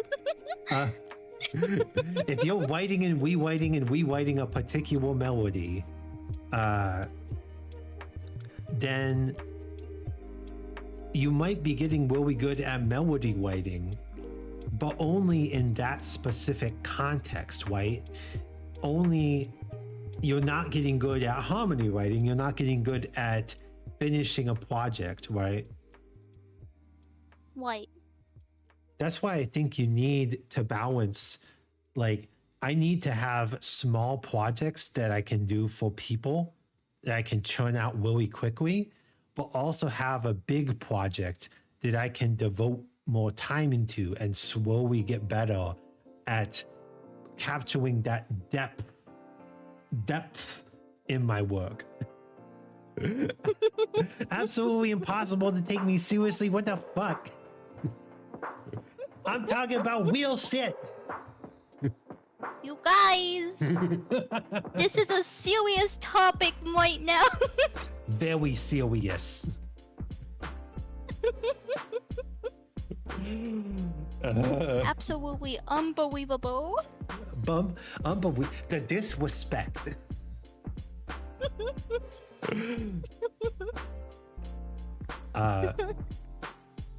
But yeah, I imagine. I agree with that though. I imagine it's really similar for art. Yeah. Yeah. I think. I mean, having, like you said, having the smaller projects and balancing that with a bigger project. These quips. Balancing that with a bigger project. These quips are gonna be carefully correlated before they go on the internet.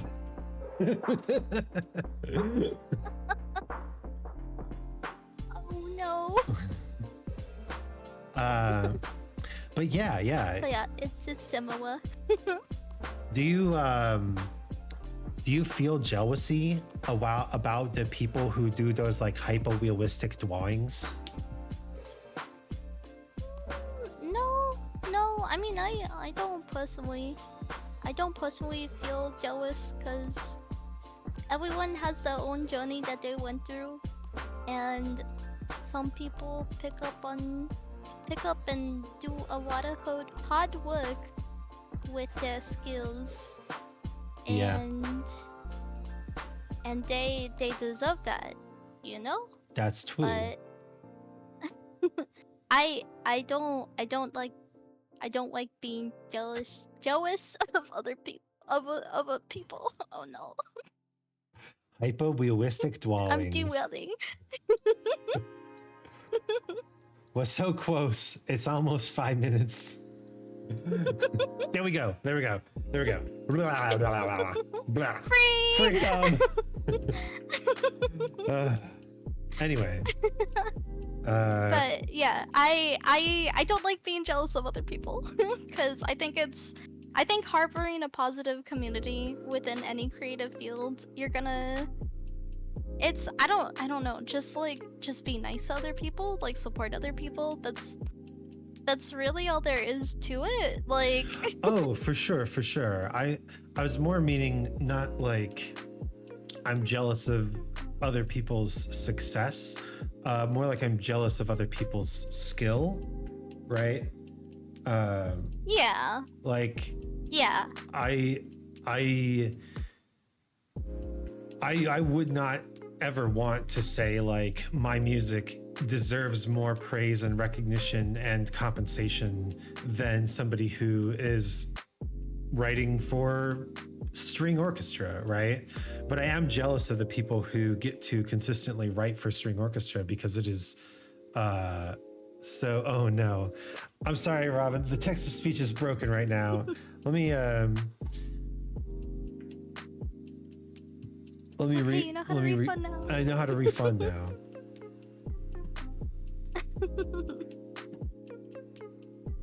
I'm gonna pause redemptions on the text to speech as well. I have to figure that out. I'm writing that down. ETS bugged. Yeah, and in the same way, like I can also be jealous that Hans Zimmer has like a professional studio with a huge amount of cool toys and gadgets and technology. And you know what? Okay. He's deserved that, right? Yeah, I think I understand what you mean in the context of jealousy now. Mm-hmm. But yeah, I can agree with that. I absolutely agree with fostering a good community. And one of the things that I think is really important to recognize, and you see this a lot in the VTuber community, like you get people who say like, oh, I mean, like, what's the point if they're not like corporate, or what's the point if they're not sexy, or what's the point if they're not indie or whatever, right? These big divisions in the fandom, when really like VTubing and streaming in general, like the more big names there are out there, the more popular and the more far-reaching the genre can be, and thus the more likely it is that you get really awesome people filtering down to watch smaller creators, right? Right. If like when Electro Swing was big, right? You had all these channels that were putting together Electro Swing compilations, and they were pulling from all sorts of people who made Electro Swing, because everybody knows Caravan Palace, right? So you put one Caravan Palace song on your Electro Swing playlist, and then you've got to fill the rest of the playlist, right? Right. So when the big names in the genre get bigger, it helps the rest of the community to to grow. Fill it with hyperpop swing. that's gonna be it. We're gonna be lit next week. We're gonna be hyperpop swinging. What are we talking about? Hyperpop swing. Yeah, hyperpop swing. Easy. Hyperpop swing. Hyperpop swing. That's when your dad is really excited to go to the playground.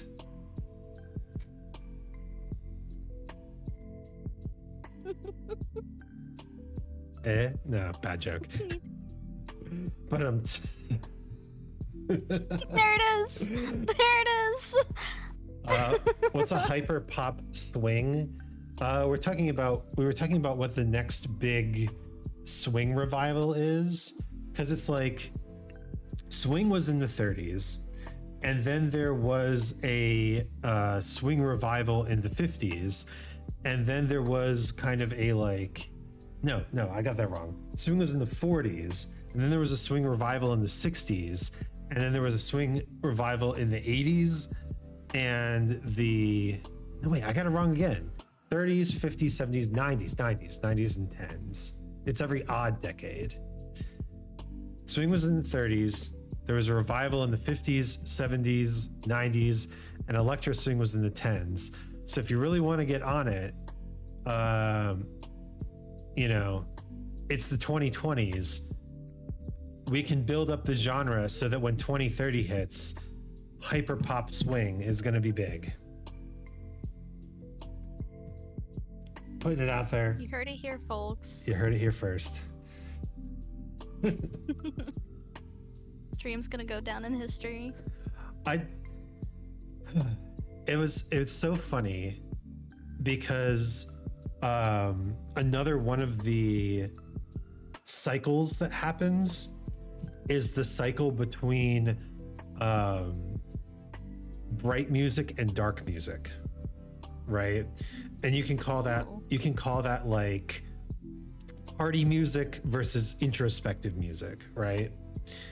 And there was so much like party music in the 2010s. Like everybody had a dance, whatever, right? And I'm like, dark music's gonna come back. And then, wouldn't you know it, the dark music came back with EDM and Billie Eilish. Billie Eilish, I think, is like going to be huge and then like hugely influential. We're going to look back in 3 or 4 years and we're going to say like it all started with Billie Eilish, right? That's actually a good point. I'm wondering why Mongolian throat singing ain't a thing. It's got a lot of meme potential, but it's a little too narrow culturally, I think, right? So cool though. Should I work on my Mongolian throat singing? Yes. Okay. Unapologetic, yes. I'm admitting that I've tried to start trying it down a little bit. What's been happening? We finished up the song, Beetle. It's not what's playing in the background right now. We finished up the boss battle track, and we've just been chatting about art and hypo-realistic dwellings.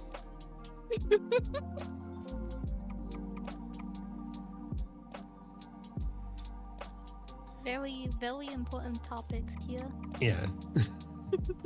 But I think art goes on a cycle as well, although it's a much bigger and slower cycle, right? Because you kind of get that every, I guess it would be like 40 to 50 years, you switch over from whether art is supporting conformity or supporting revolution, right? Yeah. I think you missed that beetle. That already happened. Oh yeah. Sorry. You got a 2-for-1. There's a Uwu points well spent. I think I mean it's not necessarily confined to just art, but are you familiar with what Dadaism is? Vaguely. I know it doesn't sit kind of in the postmodern sphere. Can we have a shout out to Madam? Yes. When did Dadaism start? I know I learned this, but I forget.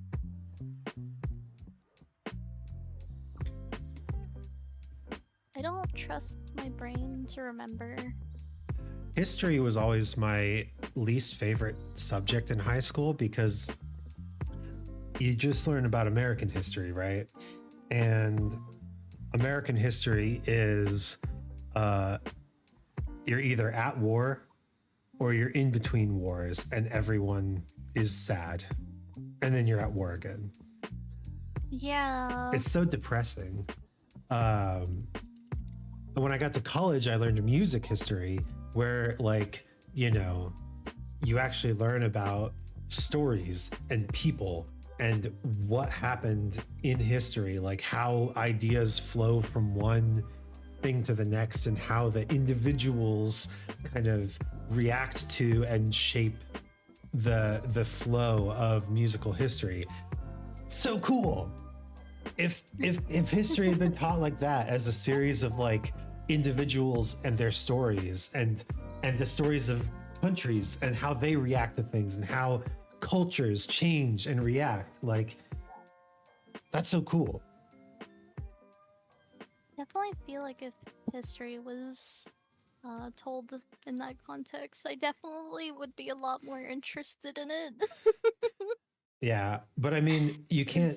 You can say, like, here's the Vietnam War. Here's how it affected America. Here was the outcome. Here's like culture written around the Vietnam War, but you can't really teach like, oh yeah, the Vietnam War was like, you know, CIA funded or whatever, right?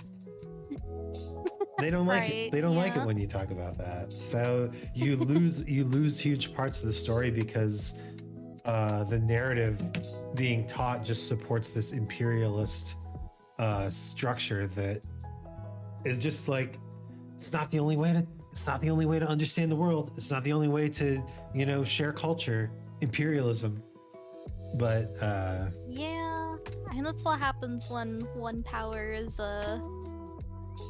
gets a lot of power to be able to kind of, I mean, try to isolate that. I feel like, I mean, with internet kind of being the thing or the way that it is now, it's kind of what is the word? Not, I mean, rejected that, but just helped against that, I guess. yeah, absolutely. It's like, I can't even imagine if that wasn't a thing nowadays, like where we would be these days. It's almost like the free and open exchange of ideas subverts the narratives being pushed onto us by the oppressor. But I don't know. Yeah. I'm just a mortal man.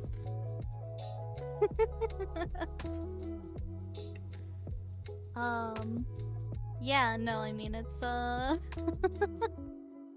I don't know. It's interesting, kind of.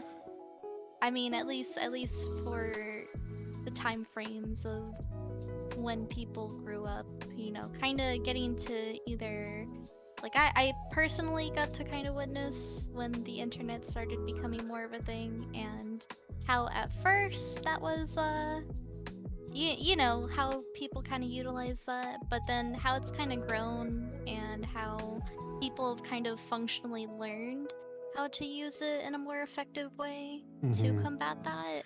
Yeah, there's definitely eras of the internet. And we talked about this a little earlier. I hate that we're in like the find out what happens when the investor money runs out era of the internet, because Yeah. we need these platforms more than ever in order to kind of like share the stories that need to be shared in our era. And Right. yeah, the expectations of privacy and content sharing is all being like shut down. School level history is made to encourage children to join the armed forces. It's extremely under syllabused, if that's a word. I don't know if that's a word. Although I think it's hilarious that the word syllabus has the word abused in it. Oh my god. I didn't even notice that. So Wow. maybe we come up with a new word. The kids are being syllabused. I just launched 100,000 YouTube careers.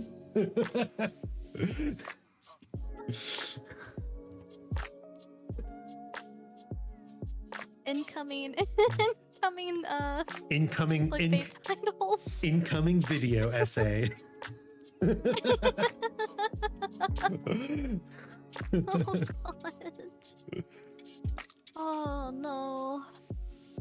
Actually, I did watch a really good video essay about how schools are not taking advantage of the resources available to them by a long shot. This kid basically said, like, there's tons of problems with school. Everybody knows that, right? School's not good. School's boring. School's whatever, right? They've always taught history the wrong way. This is what I'm saying. Like, there's a better way.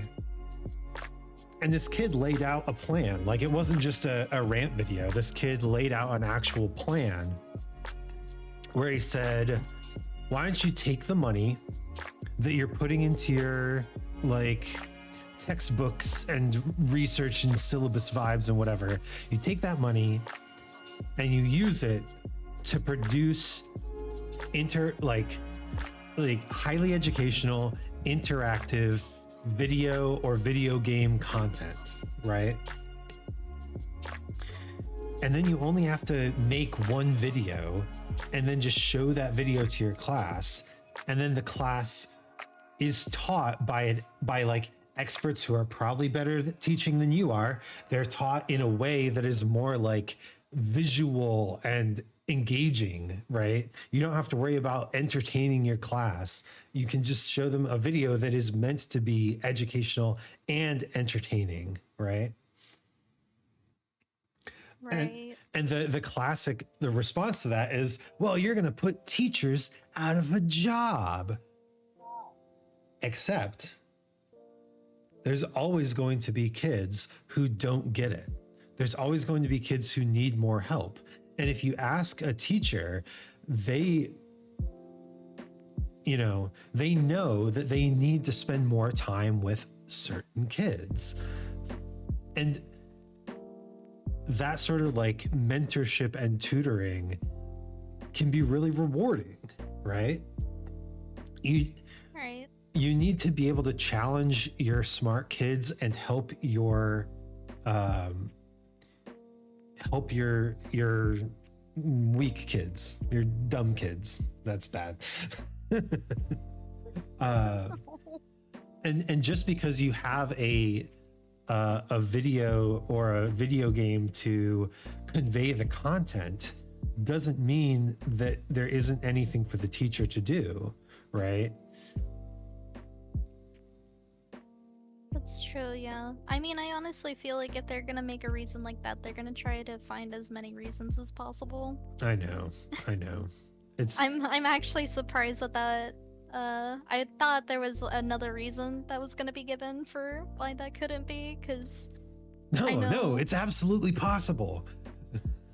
but yeah, there are lots of excuses, right? if it's not one, it's another. Mm-hmm. Even if it sounds absolutely bonkers. History is essentially a higher story that is meant to give a lesson in the end that is used for future endeavors, but our teachers make it all about marks and grades. F. F indeed. Fail. Oh, yeah. I mean, it is. It's like the whole objective of school is like you get good grades.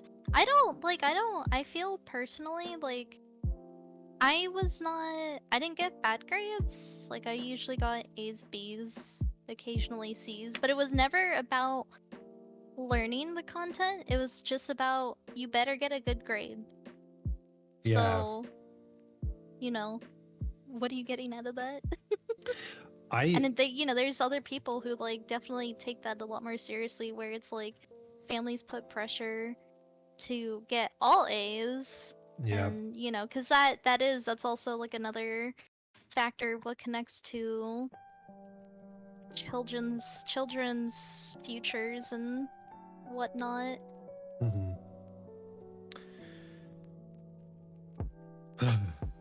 Yeah, and I mean the problem is that now degrees are so expected that you really can't not have one. Yeah,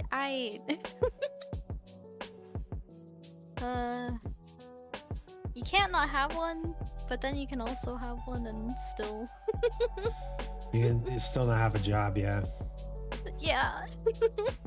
I mean, if you think about it, like it took me I got a degree in music composition, and I basically had to go work a office job that didn't care what kind of degree I got, because it was a telemarketer office job. I was a telemarketer for a few years, and in that time I went back to school and I got another degree for accounting, and then I could start getting accounting jobs, right?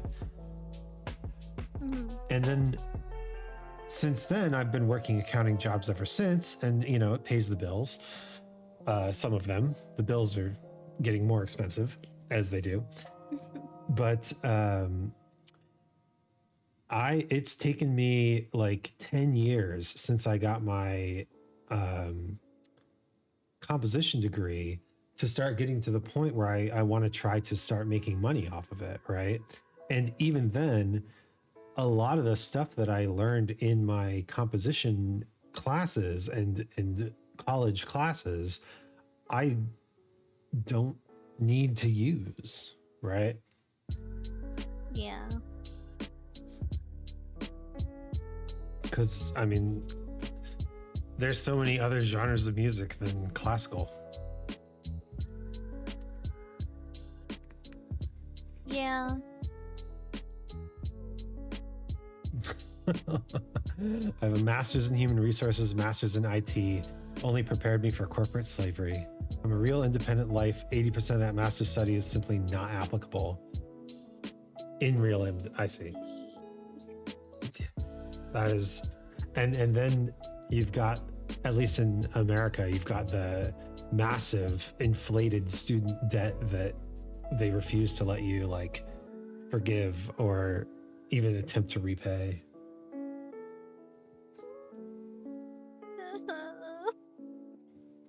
Oh, sorry. I'm not crying, you're crying. Sorry. I actually, thanks to very generous scholarships, I was able to make it out with minimal student debt, and then I focused on paying it off, and I managed to do it in under a year, I think. Oh, nice. Okay. Yeah, but like, Dang. I was so lucky. I was so lucky. I got good grades, and I happened to play an instrument that was a little weird and easy to get scholarships for. So, Oh, that's interesting. I mean, hey, it's they needed bassoonists, so bassoonist I was. You'll be a bassoonist for a scholarship. That works. That is exactly what I did.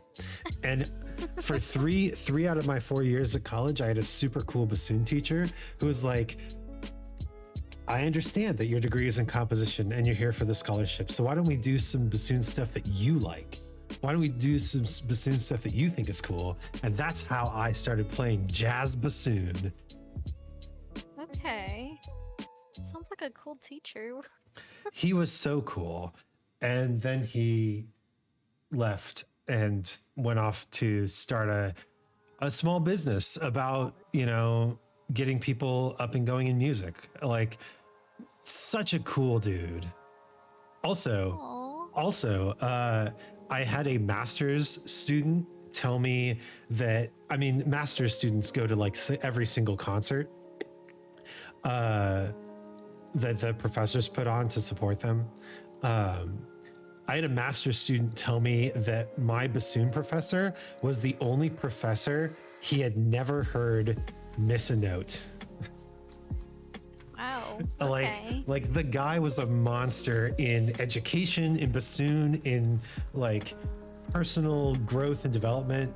Just an amazing human being. And I stole his rug, and that's what I've got.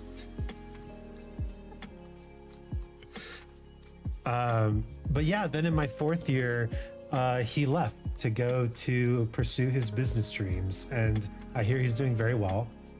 But we got a temporary and adjunct professor for a year, and she was very much in the camp of, if you're not training to be a professional bassoonist, then why are you in bassoon school?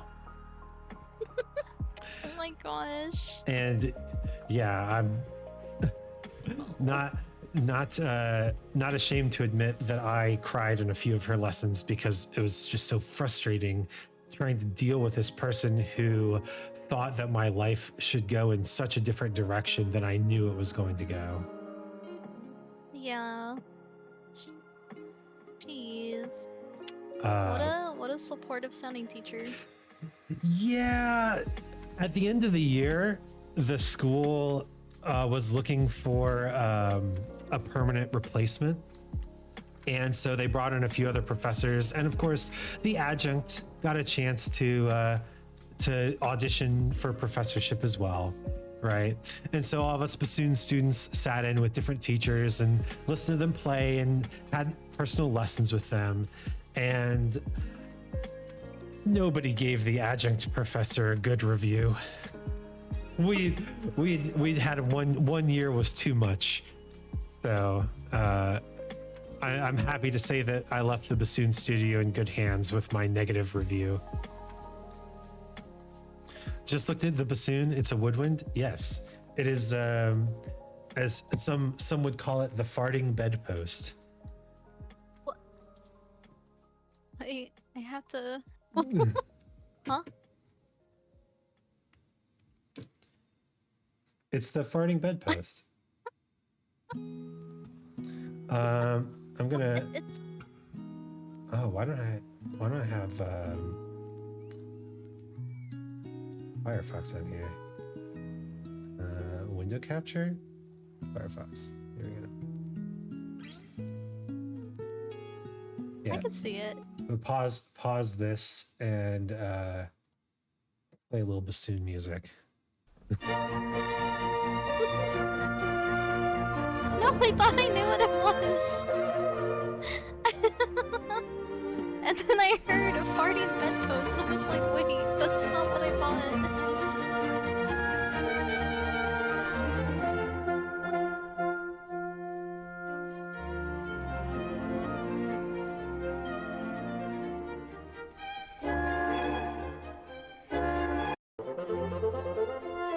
They're very pretty farts, but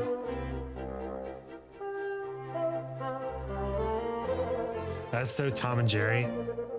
Honestly, a lot of cartoon music was influenced by classical music, like not just Bugs Bunny playing piano in the cartoons, but like all cartoon music comes from classical music.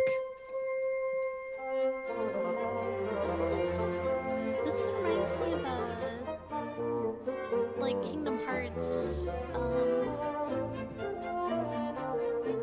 that makes me curious, actually.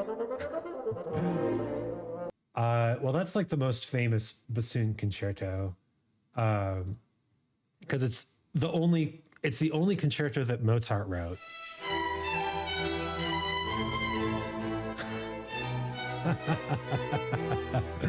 But Antonio Vivaldi, who you probably know as having written the Four Seasons violin concertos, weirdly wrote a ton of bassoon concertos. Like, he wrote the most violin concertos because he played violin, but the second most is bassoon. He wrote a ton of bassoon concertos, and nobody's quite sure why, but it's suspected that he knew / was into a really good bassoonist. At least that's the Simple conclusion. that's the like, you know, that's the theory, the gossip. God, this is like triggering core memories for me because I actually learned this one a while back. Really? Yeah, it's a pretty classic. It's a pretty classic choice for a lot of bassoon students because, you know, when you do auditions and stuff like that, you want like a fast piece and a expressive piece, right?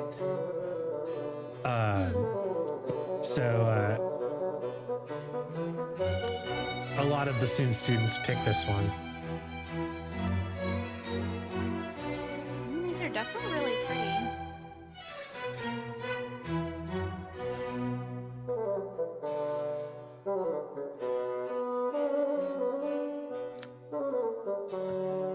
But also, I just want to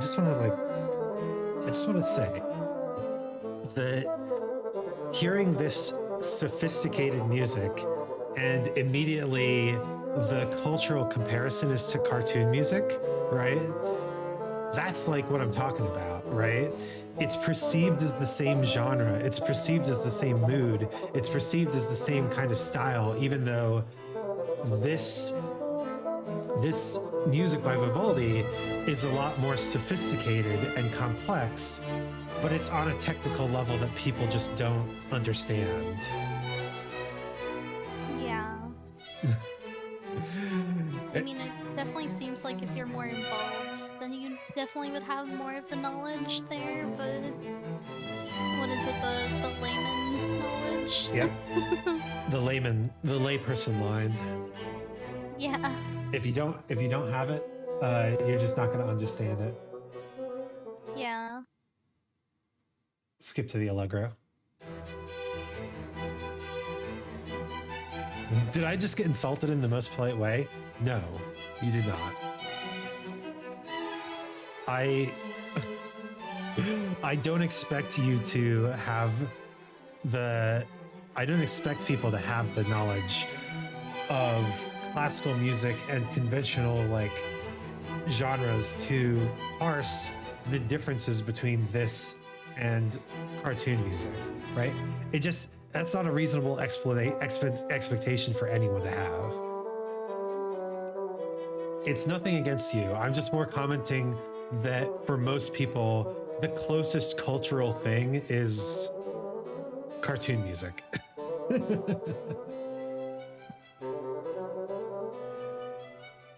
I definitely feel like this instrument itself has been utilized in things that I have heard that are associated to cartoons.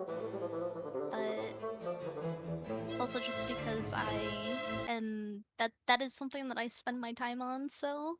Mhm. Well, especially because in the 1800s, looking out the window and listening, staring out the window melancholically, especially in the 1800s, I talked about how they started setting poems to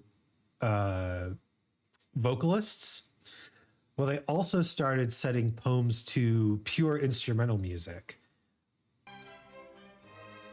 And this is like the classic. Sergei Prokofiev said, "There's a story. It's called Peter and the Wolf.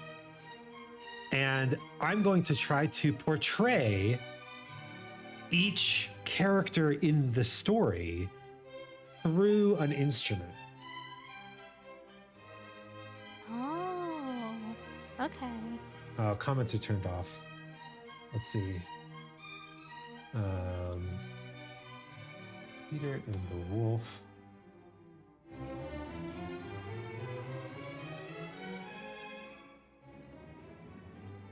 Yep.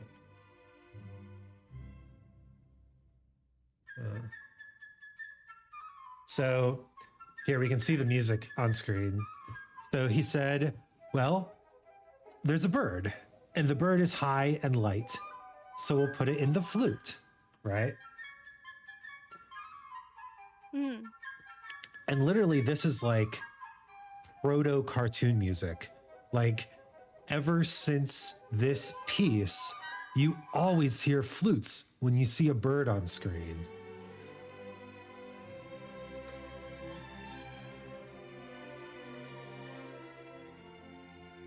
Aw. And then we go back to the strings. The strings are Peter's theme. Boom, boom, ba bum, bum, bum. Like, it is cartoon music. It's literally cartoon music. There's no difference.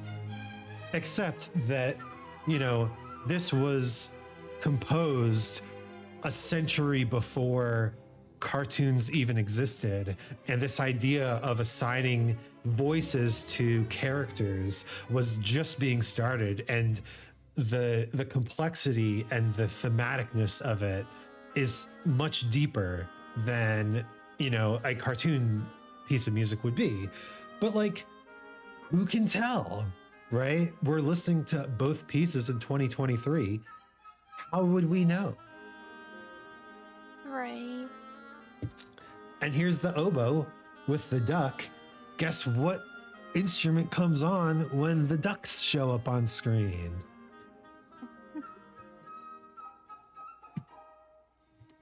It's like, it's so silly, but it's... Is this actually... Yeah. Tom and Jerry, I'm thinking of like other cartoons like Bambi. I mean, really, how many Disney films kind of inspire or incorporate that? Now Actually, now that I think about that. here's the bassoon. It's the grandfather's theme.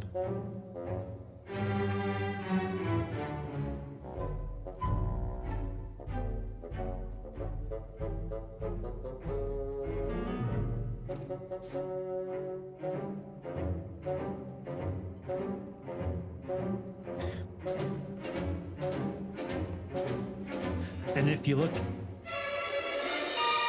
Oh, I'll turn it back down. If you look later, you can even see that they use the timpani and bass drum as gunshots, right? It's like Oh. Later in society, reckon Tom and Jerry spying on this music. They did! Yes, it became so ubiquitous that they're actually, the term for matching up the music to the action on screen became known as Mickey Mousing. Mickey Mousing the music. Even though, Interesting. even though this is the thing that would happen, like, when was this written? I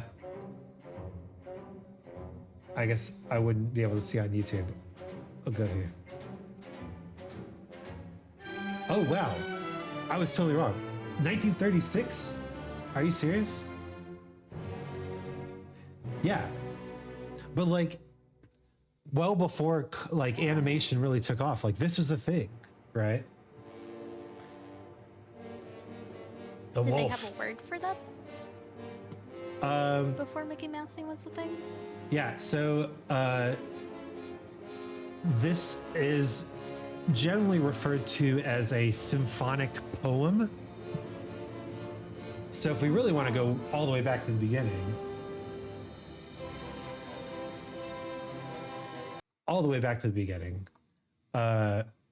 we can look at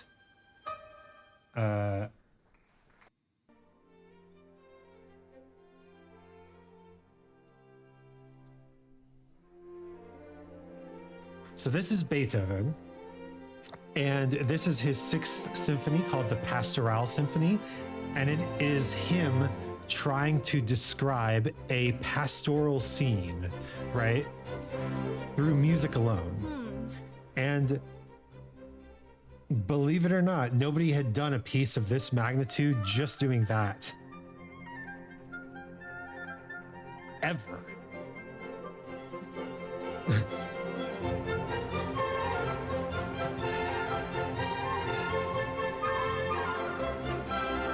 And I don't know how much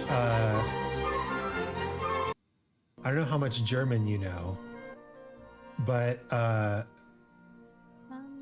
later on there's a movement that is literally called Thunderstorm.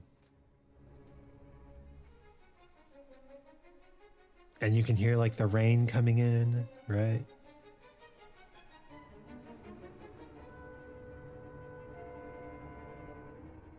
Okay. Like this is the prototype. This is the basis. This is the foundation.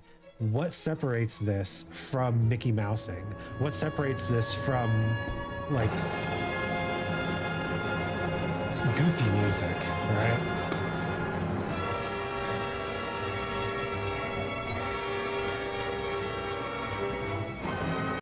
We're probably getting a ton of compression. Just as you mentioned, rain has started raining outside. Wow. Let me, while I'm on while I'm on this insane prediction streak, let's see. Hyperpop swing, syllabusing, raining, and let's say my wife will hear back from some job opportunities today. I'm gonna put it on the stream just in case. It's almost 5 a.m., so I go to sleep. Night beetle. We should probably go to sleep too. Yeah. It's about 4:30 a.m. for me, so. Oh, good. It's 10:30 a.m. for me. just a tad bit different. But yeah, it was fun hanging out. I'm glad you got your piece done. It sounds really good. Thank you. It's 2 p.m. for me. Time zones, man. Time zones. Yeah, I think it turned out well. I'll turn on the lo-fi again. More work to do. Well, I have not eaten yet today, so I have to go eat. But yeah, I'm getting a little sleepy myself, so yeah, let's call it here. Thank you for joining. Let's do, you know, thank you for the invite. Most of our stuff, our 2 collabs together have both just been devolving into chatting. We should try to like play a game sometime. Maybe. We should definitely do that. we talked about Stardew, but you know, I have been told that Final Fantasy 14 is like free or some shit. Oh, is it on a free weekend right now? I don't know. I'm not 100% sure on that.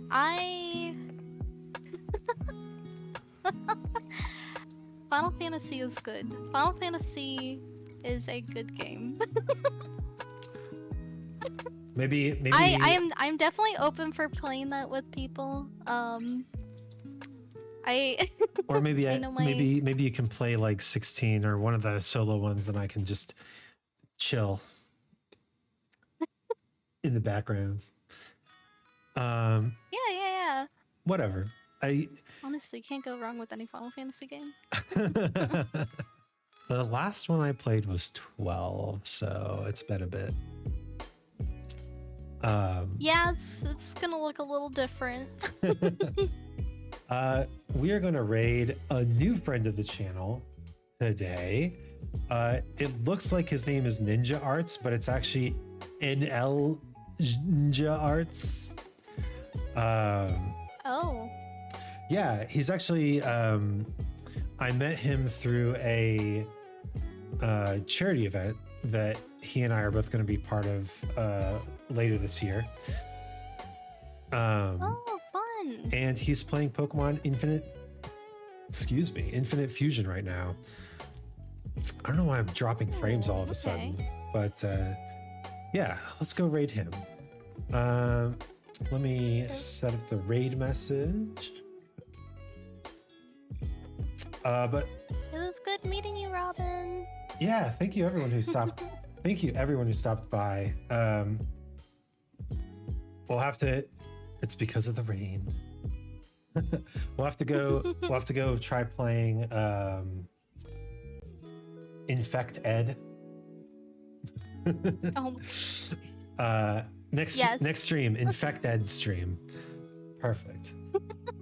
Con will play. We'll both be guests. But yeah, thank you so much everyone for joining. Thank you for listening to me make music and chatting and doing whatever. And thank you for all the suggestions of the music. We didn't actually get Slide Whistle in there, but maybe next time for our Hyper Pop Swing, we'll put Slide Whistle in. Until next time, let's go raid Ninja Arts. Farewell.